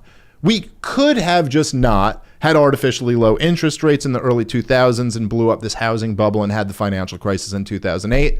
We could have just not responded to COVID in an insane way. We could have just had a government who came out and went, there's this upper respiratory virus. We think if you're at risk, you should probably stay home. That's our advice to you. Everyone else, be careful. Maybe wash your hands. If you feel sick, stay home. We could have not tanked the entire economy and printed $6 trillion in a year and destroyed everything. So all I'm saying is less of the evil stuff. We could do a lot less of this. It doesn't have to be, it's not a choice between what we have now and perfection. It's that we should always have liberty as the guiding principle and being very skeptical of what the government does. That's what we need. That, and all of that comes down to is just scaling back. I don't need more legislation to do that. Again, if we start from that Bill of Rights, the Declaration of Independence, and letting that be, okay, this is the litmus test. Is this, hey, if we're giving more and more government, more and more dollars, more and more power, more and more control, 80,000 more IRS agents, how does this get us back to more liberty? If it's a very basic question, it's a very basic answer. Nah, I'm not doing it. Tell me where it says in this that we should be giving this over there. If that's not the answer, then no, we're not doing it. I completely agree, and I would just add to that the mission here to me really is that, look, think about how the massive propaganda campaign to push the COVID lockdowns, right. The massive propaganda campaign to push the vaccines, where it's you have to hear about this constantly, completely oversold of if you get this, you can't possibly get COVID and you can't spread it. And if you question this, you're an anti-vaxxer and all of this. They use these massive propaganda campaigns because they know how important it is to have the population believing that they have legitimate authority over them and believing that they're doing the right thing. So I think the mission here is to counter the propaganda and to wake people up. Like you said, the mission isn't to take over the federal government and then, wield power over all of the people and do it in the right way. The mission here is to wake people up, to realize that what we ought to be striving for is to be very skeptical of all of these authoritarians who promise us that they're doing it for our own good. If we had a society like that, we'd be in much better shape. Did he convince you? Oh, yeah. I've been convinced since the day I met you, bro. But I've got a lot of concern about the future of the Constitution, because I think going back to what we had 200 years ago might be a mistake, that we should make a new global Constitution with American values.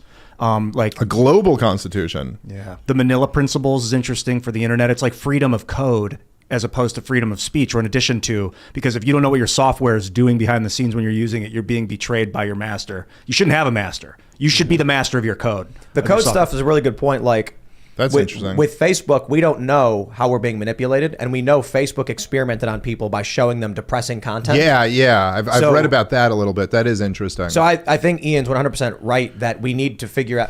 But this could be an amendment to our Constitution. We could write an amendment saying people have a right to know if algorithmic, code is what the code of the systems do or are doing. Why would that have to be global, though? I imagine that we're globalizing inevitably, regardless. We're creating the new world order right now. The World Economic Forum really wants to be a part of it. And if we fight internally and ignore it, they're going to do it without us, and we'll be there. But if we are involved in the process, we'll craft it in our image. That's part of the plan, I think. Yeah, but see, now it smells like you want to take over the global government and use it for good. Watch out with that. I don't think they're going to let you at the table. But the fucking ring, bro. The ring changes you. Exactly. I don't want a top down. I want a decentralized organization of states across the world, dude, and Mars. New vlog idea. Ian eventually does become union president, and it corrupts him. I'd give it away like Washington. But then it ends with you falling into the lava, and you're fighting over style. That's hot. No, Lord of the Rings. Yeah, well, it's both. I think that in essence, and I'm saying this as a black dude, that my ancestors during the time when these things were written, that objective stance of going, okay, Declaration of Independence, fucking Thomas Jefferson's pen was fucking amazing, but he owned humans at the same time that he wrote it. So as me going there's contradictions here, but what was written was dope. I think that America, the founders wrote something that was really, really dope.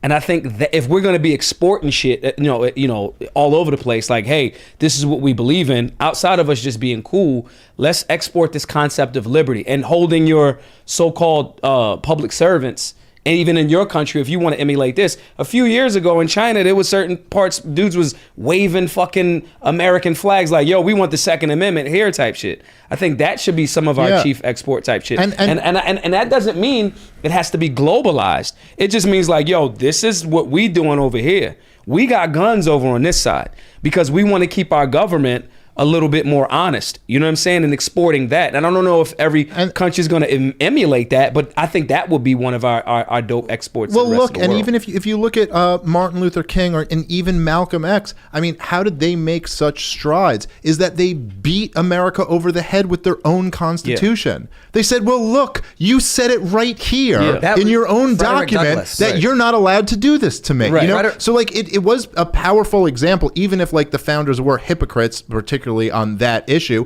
on the issue of slavery and race relations in general. But just think about it like this. I mean, imagine if we were just a free country and we were much more prosperous and happy and stable than we are now because we have this giant monstrosity of a state. Imagine the power we could have simply just lecturing and even ridiculing the rest of the world and saying to them, imagine the power we could have on the Chinese people by going, look at you guys, you're impoverished and we're rich because we believe in liberty. Right. Your communist party is not providing anything to you. You should switch those guys be up. Way more effective than if we were the murderers of the world saying we see you as a threat.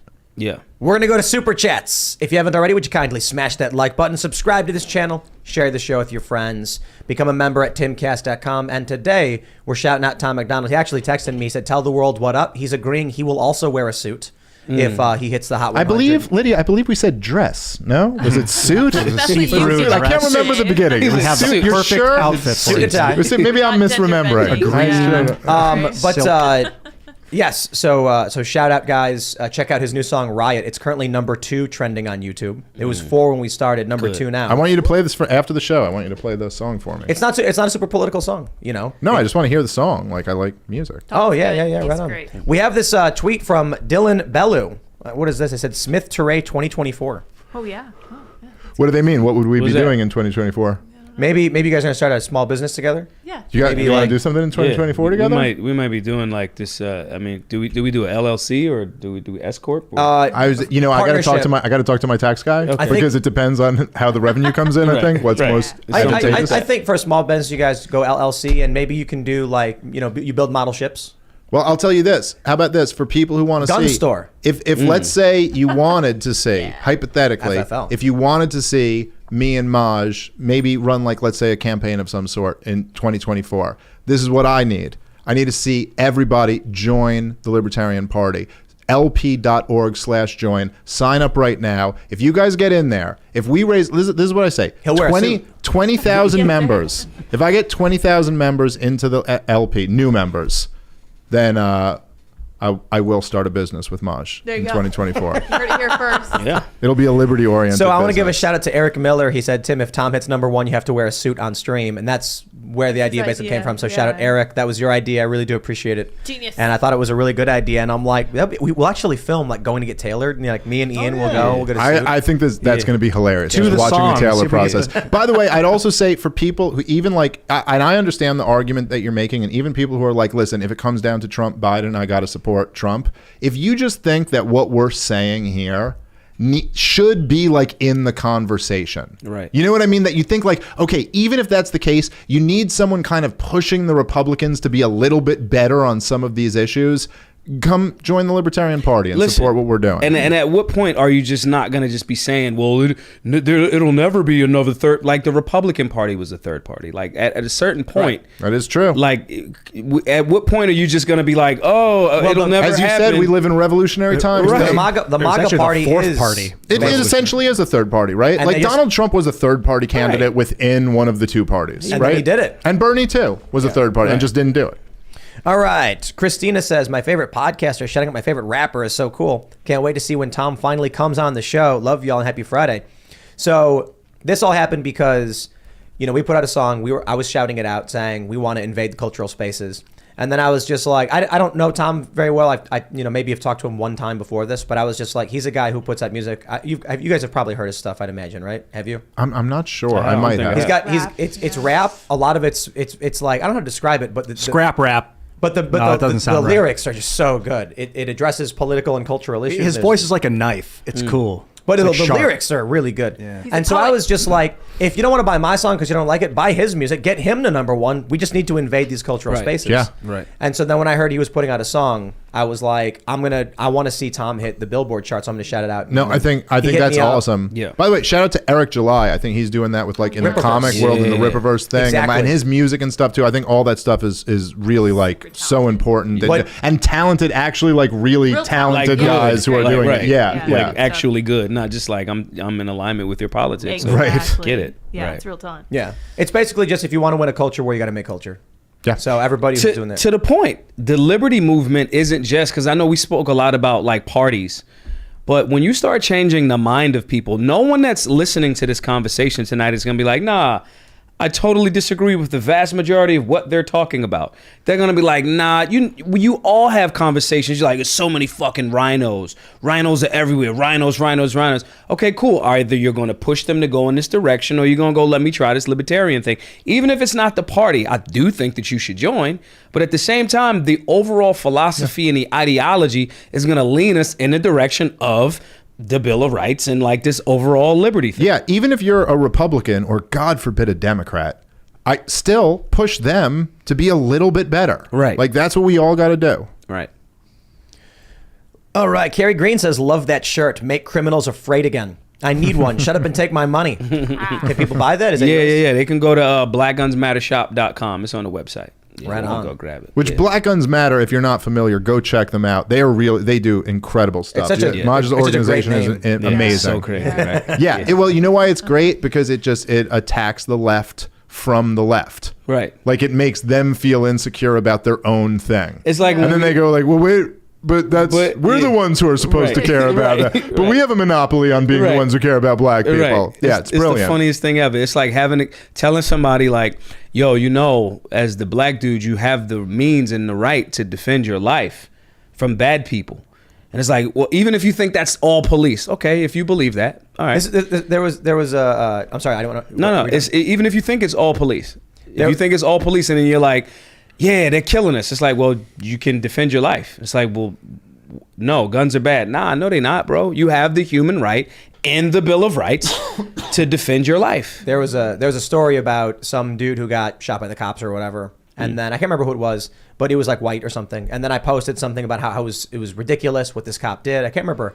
And then some lefty responded with, Tim is such a racist. He only cares when white people get shot, yet he wouldn't want gun rights for black people. And then I'm just like, what in the... And People are insane, dude. I responded, I was like, bro, I want every single Black Panther armed to the teeth with multiple weapons marching down the street right now. And then he just responded based. Well, I'm dude, like, there we go. It's so funny because people are so binary. Like they think if you have one take, then you have to have like the Right. other. But I was ragging on the position. cop. Well, Right. What? So I remember because I was really harsh on all through 2020 on Black Lives Matter and the riots and all of that, and being like, this is insane. And first off, just because it's awful that you're like destroying businesses and killing people and assaulting people and all of this, and also because you're destroying the credibility for the movement of like holding cops accountable. Right. Because now and then when what's his name, Chauvin, got convicted, I tweeted something and I was like, yeah, good. He absolutely deserved to get convicted. And they're like, oh, Dave, you're totally backing down on all of your views. And you're like, wait a minute. So you think just because I was against rioting and destruction of property that I think the guy who kneeled on the dude's neck in cuffs on the ground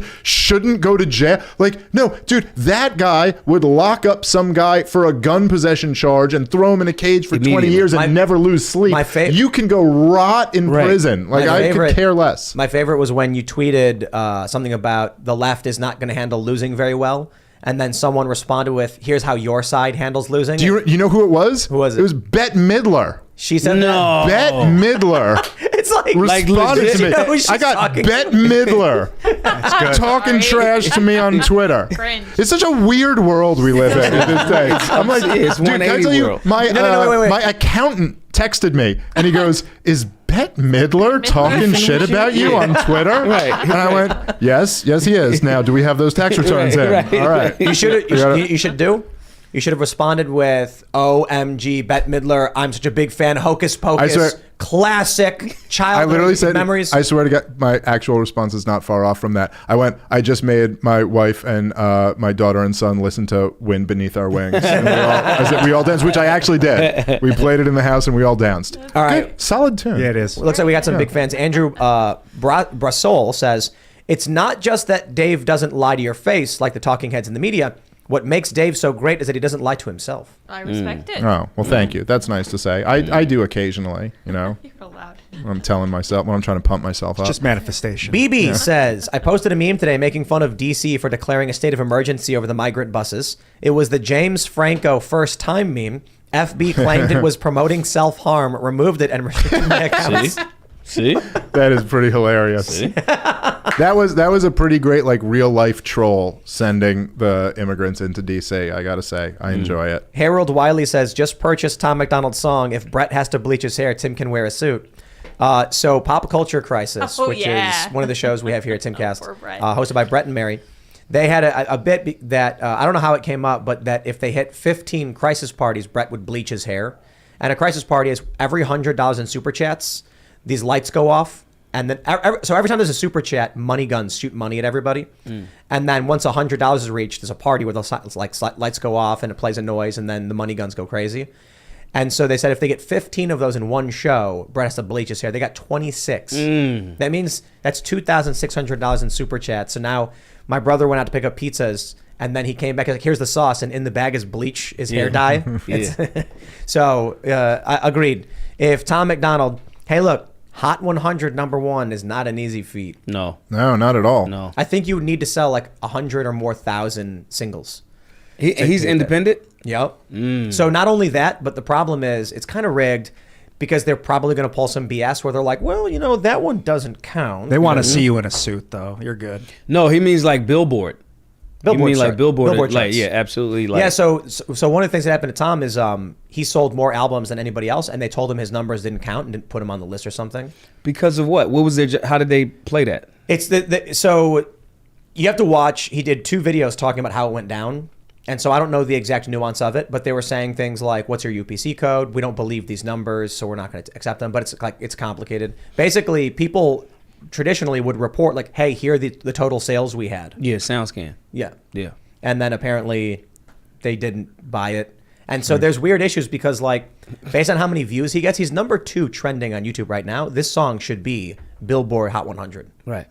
But for some reason, like let's see. So it's the song came out today. Not next week, but the following Tuesday is when they'll release the chart for this reporting period. Yeah. And we'll, you know, everybody's got to buy his song. But I'm going to be shouting out Tom all week because I want to force these people that want. You're going to love this. So we have a communications company. They do PR stuff for us, and we have a song. We put it out. One of the responses to it was like, "Hey, Tim Pool has released a song. Like it's available here. It's the first release on the new program, Timcast Records." The response was, "The COVID-19 vaccine is safe and effective, and is an effective treatment for reducing the severity of COVID." And that's all they said, and that was it. And it was just like, are they saying they're not gonna? I don't know. If they're trying. Why are they emailing us that? Right. But that's how so crazy bizarre. it is. Yeah. It's a weird cult. Like, and then Tom was like, "Is your song about the vaccine?" And I was like, "Bro, No. it's a love and pain song. It's just like See? generic rock music." And that's the and that's the point. Now that's the overcorrection that the general public in the middle sees and goes, nah, that's bullshit. Even if they disagree with you, the vast majority of people will go, nah, but that's kind of fucked up. Well, do you look at the numbers of I forget the exact numbers, but it's of the adult percentage of Americans who were double vaccinated with the first round. I think it was 70 something %, and then who got their boosters was half that. Mm-hmm. So you see, there's a whole lot of people, even of the people who like went along with it at the beginning, who are starting to kind of see. They're like, nah, I'm not going to keep doing this. You see it at the airport. At the airport, when it was everybody had to, and I kept getting kicked out of airports and airplanes. Right, that's why we bought the RV, because it was like they wouldn't let you fly it was without like, the mask. We went to the airport and they're like, yeah, you can't get on our airline. And, But this is the crazy thing. But now you see those people. Now that there's no mandate, It's like 80%, 90%. nobody's wearing it. But look, this is the crazy thing. They email me that. And then, I was talking to Tom earlier, not that long ago, actually, a few hours ago. And I was like, not only is the song not about any of this, but my position the entire time on vaccines was it's good that Trump got it out. It's good that Biden sped up the timeline for it. And it's up to you to talk to your doctor to figure out what makes sense for you and your health conditions. That's been my position the entire time. Just go talk to your doctor. They don't care. It doesn't matter. So 2 out of 3. But telling people to talk to their doctor about what's right for them is considered anti-vax. No, you did 2 things. You fucked up 2 out of 3. One, you said talk to your doctor, like get an actual medical professional's perspective. You didn't just run with fuck you if you don't take this. Right. That was strike doesn't 1. Matter. And your second strike was you said, and I disagree with it, when you said Trump got it out fast. You were giving Trump some credit for some shit that I'm like, yo, he could have just been like, yo, whatever. Point being is 2 out of 3, fuck you. And you're emailing us about your song, COVID vaccines are fucking safe and effective. And don't you dare question the fucking narrative. Do you think you're fucking Tim Pool or some shit? You have to be 100% standing behind them or on your knees for them. Yep. Any kind of like, I see what you're saying. No, you don't see what I'm saying. Tell me I'm right or else. By the way, that was so much of what their problem with Trump was. Is that even when he continued the wars and continued the empire, he didn't tell everyone that he believed in it. Right. Like he'd always kind of be like, but I don't really believe in it. Like I don't really think we should be doing this. Yeah. Let's read some more. We got Carnal says, shout out to the Timcast crew, Dave Smith and Big Daddy Toure. Maj, happy to hear that you got your RV back. Big ups to you, the work you do, and your solutionaries. Good people are looking out for you. Let's hit that GoFundMe goal. Did y'all hear about that? No. So my RV got stole yesterday. Whoa. Oh no! Wait, really? Yeah. Holy crap! They dude. picked the wrong What person kind- to what kind steal of an RV? RV from. It's a Which class? Thor Class A. Nice. Thor Challenger. Beautiful. Flats, because this is when I kept getting kicked off of planes. We got the RV. We gonna do the classes all over the country. We not shutting down. We going everywhere. Still doing it. So it's gearing up for the wintertime. So we like, all right, since we're getting back on planes because people aren't afraid anymore, we're gonna use the RV when we're not doing classes regionally. If you're homeless, if you need a place, if you're arguing, you and your girl going through it, you need a hot meal. It's cold in Philly. We're gearing up for that. Go check on the RV. It's gone. Like gone. And I'm like, what the fuck? And I'm thinking, okay, the city towed it. And so I start chasing this process of, the city's like, yo, we don't have it. But they could have it and not put your tags in or whatever. So I'm like, yo, I think somebody stole it. So I go to the precinct and they're like, yo, if someone said it was abandoned, which I don't know why they would, it's a $200,000 RV. We didn't pay $200,000 for it, but we bought it used. But if someone says it's abandoned, the police will tow it, not like the parking authority for tickets. So he says, well, if it's not in their system, come back tomorrow. We'll find out, because if you report it stolen now, if we don't know if it's community people took it, it's going to be harder to get it out. Do that. I do a live saying, man, these fucking leeches, I hate y'all. Y'all still my, I'll go on live at 7:00 and I'll talk about it. I'm on the live talking about this RV. And a dude's trying to tap into the live. And he's like, dude, I think I'm looking at your RV right now. Really? No bullshit. And I'm thinking, all right, he might be a troll. And a couple of other people's like, yo, man that's in your live right now is saying he's DMing you his number. He thinks he's found your fucking RV. So I go in the live with him. And sure enough, he's like, yo, it's around the corner from my shop. He's walking up there. They busted the back windows. The slides were out. There was a spare key in there. They drove it to a whole nother part of town.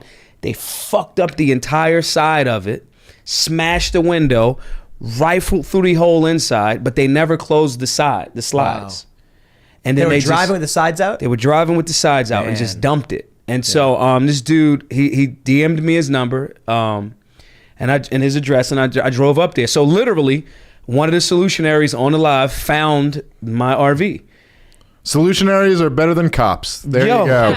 Yo, legit. And so it's going to be like, we got insurance, but it's going to be like, Insurance, like everybody's like, you got insurance, so it's cool. It I'm never like, covers everything. I'm like, nah, bro. I like it's that not people how go it's like, gonna they go, oh, you have insurance, no problem. I go, you have house insurance, just light your house on fire And right see now, if they're right? gonna come I'm back sure- with the they- $3 million. That wouldn't inconvenience you at Right. all, right? Right. Let's we'll grab this one. We got Boris Kovfifievich says, the problem with the Libertarian Party is the Ross Perot problem. They will be used and sponsored by the left to destroy the right via division. Been there, seen that, never again. Yeah, sorry, dude, but that it's like now we got a whole new group of people who are a lot more savvy than that, and that's what I was telling you about before. Where we're going to be like, what we're going to be doing is pulling the right to be better on the issues they're supposed to be good on, and destroying the neocon rhino, whatever you want to call them. Did you see the tweet from the guy who said Liz Cheney should run as a libertarian to take votes from Trump? Liz Cheney, if you're listening, please, I'm not even kidding. I'm on my knees begging you, enter my party and try to take this from me, Liz Cheney. Please get up on stage in front of my people and see what happens to you. See what happens when you have to debate me, Liz Cheney. Somebody tweeted that in response to like some tweet about Liz Cheney losing, and then they were like, she should run as a libertarian, take those votes from Trump. And I was like, she's the antithesis of the libertarian They have no idea. party. Listen, you have no idea what's up. And by the way, the idea that Ross Perot did cost the Republican the election, I guess you could argue. But who did he cost? George Herbert Walker Bush? Yeah. That's who you're trying to preserve? Right. Like that would have been any better and our country would be in any better shape? No, look, you know who the libertarians won't be able to steal the election from? A Republican who's good on liberty. Right. So get better on liberty. That's true. And then you'll be insulated against us. This is a big one. I need to stop watching YouTube says 7-Eleven was a part-time job. That's a great. I love that. Oh man, that's really good. That's a good one. So Troy Dunham says, Dave, ever since you asked what would my presidential campaign slogan be on POTP, your comment section posts, quote, we need to roll back the state. What do you think? Would look great on hats and t-shirts. I'll consider it. We need to roll back the state. Seth Hauser says ranked choice voting will always give Democrats the win. But how does that make sense? Wait, I don't get how he says that. Yeah. So here's what happens. I'd have to hear that explained to me. Right. In Alaska, they have ranked choice. Sarah Palin runs. There's a Republican and a Democrat. Ranked choice happens. 60% of the vote was Republican, but the Democrat won the special election. Oh, okay. So, but that just as easily could go the other way. No. Yes. I think the issue, though, is the risk is that Republicans are less likely to understand a new system was put in place. Democrats are great at organizing. Yeah. So they're going to make sure all of their voters know to vote. You got to do vote. First choice, second choice, third choice. A lot of Republicans probably just went one and done. Oh. And then when their person didn't win, they got nuked and the Democrat ended up winning. Okay, so that is an interesting argument. I think there's no question that Democrats, by the nature of being Democrats, are always going to be more, kind of aware of the democratic process. So there is an interesting argument to that. I've never really considered that before. So fair. I'll have to think about that. Chaser 90EK says, this week my family bar closed. It opened in 1926 and we thought we'd celebrate 100 years, but sadly, McGeehan's in Northeast Philly couldn't survive the COVID policies and spike in crime. Thanks, Mayor Kenny and DA Krasner. Ah, man, that breaks my heart to hear. Yeah, it's horrible. And I'll tell you, I know, I'm from New York City, born and raised, and there are spots that I know, like a huge percentage of businesses closed and didn't make it through the lockdowns. And I know that these ones, there's like a few that just like, there was this Chinese restaurant that was like a family-owned Chinese restaurant for, I think they must have been at least 30 years old. And they were on the corner of 78th and Broadway, which is across from Stand Up New York Comedy Club, which is where I started doing stand-up comedy. And they were like the spot that I used to go to, like all the comics used to go to after the comedy shows. And then I lived around the corner from them for years, and we used to go there all the time, and they closed during and there's just one that I'm bringing up, but it's just, it's heartbreaking, man. That whole family business just destroyed over these insane I think policies. It's important for people to remember this, though. Like, because this is, okay, it may not be COVID, right? The next go around. It may be climate change, whatever it is, right? I think it's important for people to remember that and go, no, fuck you. Because we gave you the 2 weeks to fucking slow the spread, and it turned into fucking our business, 100-year damn near business not being here anymore. You know what I mean? So I think that part's very important. Infinite Will says, if the Libertarian Party runs on abolishing the IRS, I'll vote for you. That would be the best way of scaling back the federal government anyway. I mean, day one.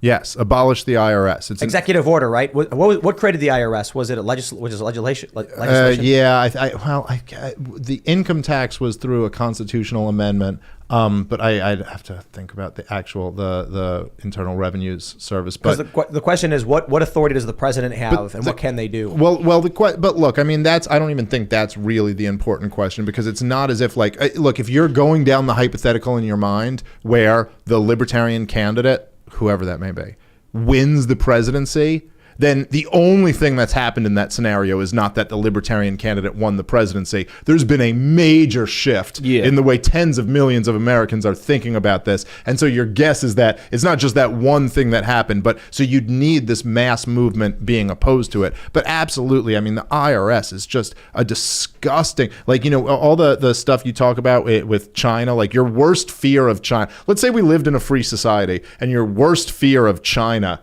invading and taking over the country would be that they would install the Internal Revenue Service, right? Like that'd be your worst nightmare, that they'd come in and institute this organization which dictates that it's a crime to work. It's a crime to produce, and the punishment will be a fee, and you'll have no Fifth Amendment protection. You have to incriminate yourself, and we'll throw you in jail if you don't pay your fee. I got a better idea. Abolish the IRS tomorrow. No, the first thing is that you should do is that all of these IRS field agents, they got to talk like this, and they got to show up with leather jackets and crowbars and big. Yes. And they have to insist that they're asking for protection money. That is not bad. Maybe help people understand kind of what's going down right now. Well, that's always the state is the mafia masquerading as a human rights organization. Yep. It looks like it was Abe Lincoln in 1862. He spun up the Commission. Oh yeah, that was the first income tax. Then it went away after the Civil War. That's right. So Lincoln instituted an income tax during the Civil War, and then it went away. And then it was Woodrow Wilson in 1914, I want to say, when it came back. Oh, it was 1894. The Supreme Court declared the income tax of 1894 unconstitutional. Yep. Yes. Wow. And then, am I right? 1914, I believe, is when it came back. Dick. Horrible. Would you agree, Woodrow Wilson? Dick? Woodrow Wilson is the worst president in the history of the United States. Wow. Even worse than Joe Biden? Yes. Wow. Far worse. I mean, as of so far, Joe Biden's very bad, but Woodrow Wilson gave us the Federal Reserve, the IRS, and World War I, which, as I said before, led to the rise of the Nazis and the commies. He ruined everything. Really, the Treaty of Versailles really did make the Nazi Party. Mm-hmm. Oh, no question. Yeah. And also the mix of the Treaty of Versailles and the Federal Reserve, which created the boom and then the bust leading to the Great Depression, which is what called in all the German loans and destroyed the German economy. I mean, it was all Woodrow Wilson ruined the 20th century. All right, we'll grab just one more here, or maybe one or two more. Generally Irritable says, just hosted an event on public safety and saw a Black Guns Matter shirt. Dave, help a fellow libertarian on the campaign trail. Vermont candidate reddickforcongress.com. Tell James Lindsay I said hi. James Lindsay. I don't know James Lindsay, but we will. I'll tell him you said hi. I've messaged with him a few times on Twitter when he was on there. All right, ladies and gentlemen, if you haven't already, would you kindly smash that like button, subscribe to this channel, share the show with your friends, head over to timcast.com, become a member, and also, before you go, in the description below, we got a link to Tom MacDonald's song Riot. We're big fans. We're supporting him. We want to see him hit the charts, and we want to see the music that he produces, the ideas that he brings, and the influence he has start resonating more in the cultural spaces. Of course, we're going to be putting out new music in the next couple of weeks, like we did with the last song. For the time being, we don't have one. We're going to shout out Tom MacDonald. He's currently trending #2, so give him your love with his new song, Riot. You can follow the show at Timcast IRL. You can follow me at Timcast. You want to shout anything out, Maj? Be kind to each other. Go look into the Libertarian Party. You should really, really, really look into it, especially if you live in any urban city in America. You absolutely should be looking into it. The work, man, support the classes. givesendgo.com/solutionary. Help us repair this damn RV, man. And put these classes together. The center that we have in Philadelphia is really, in essence, basically it's a big classroom space. We doing classes on trades, skill. I mean, obviously we're not doing welding in the building, but like trades and stuff like that, conflict resolution, firearms training and stuff like that. Cool. And all of the classes are completely free to all based on voluntary donation. So givesendgo.com/solutionary. Hell yeah. Well, thank you guys so much for having me, and thanks for having both me and Maj on this one. I was hyped to do this with both of us. ComicDaveSmith.com is the website, at ComicDaveSmith on Twitter. Yeah, that's all. Michael Malice for press secretary. We're there for that. Happening now. Ian Crossland, IanCrossland.net. Catch me on socials. Love you guys. Thank you for coming. See you guys later. Thank you guys very much for tuning in on your Friday nights with us. Thank you for chilling with us for sure. Thank you, Dave and Maj, for coming. You guys can follow me on Twitter and Minds.com at SourPatchLids, as well as SourPatchLids.me. We will see you all next week, Monday. But also check out Cast Castle and our other shows at timcast.com, and we'll see you all next time. Bye, guys.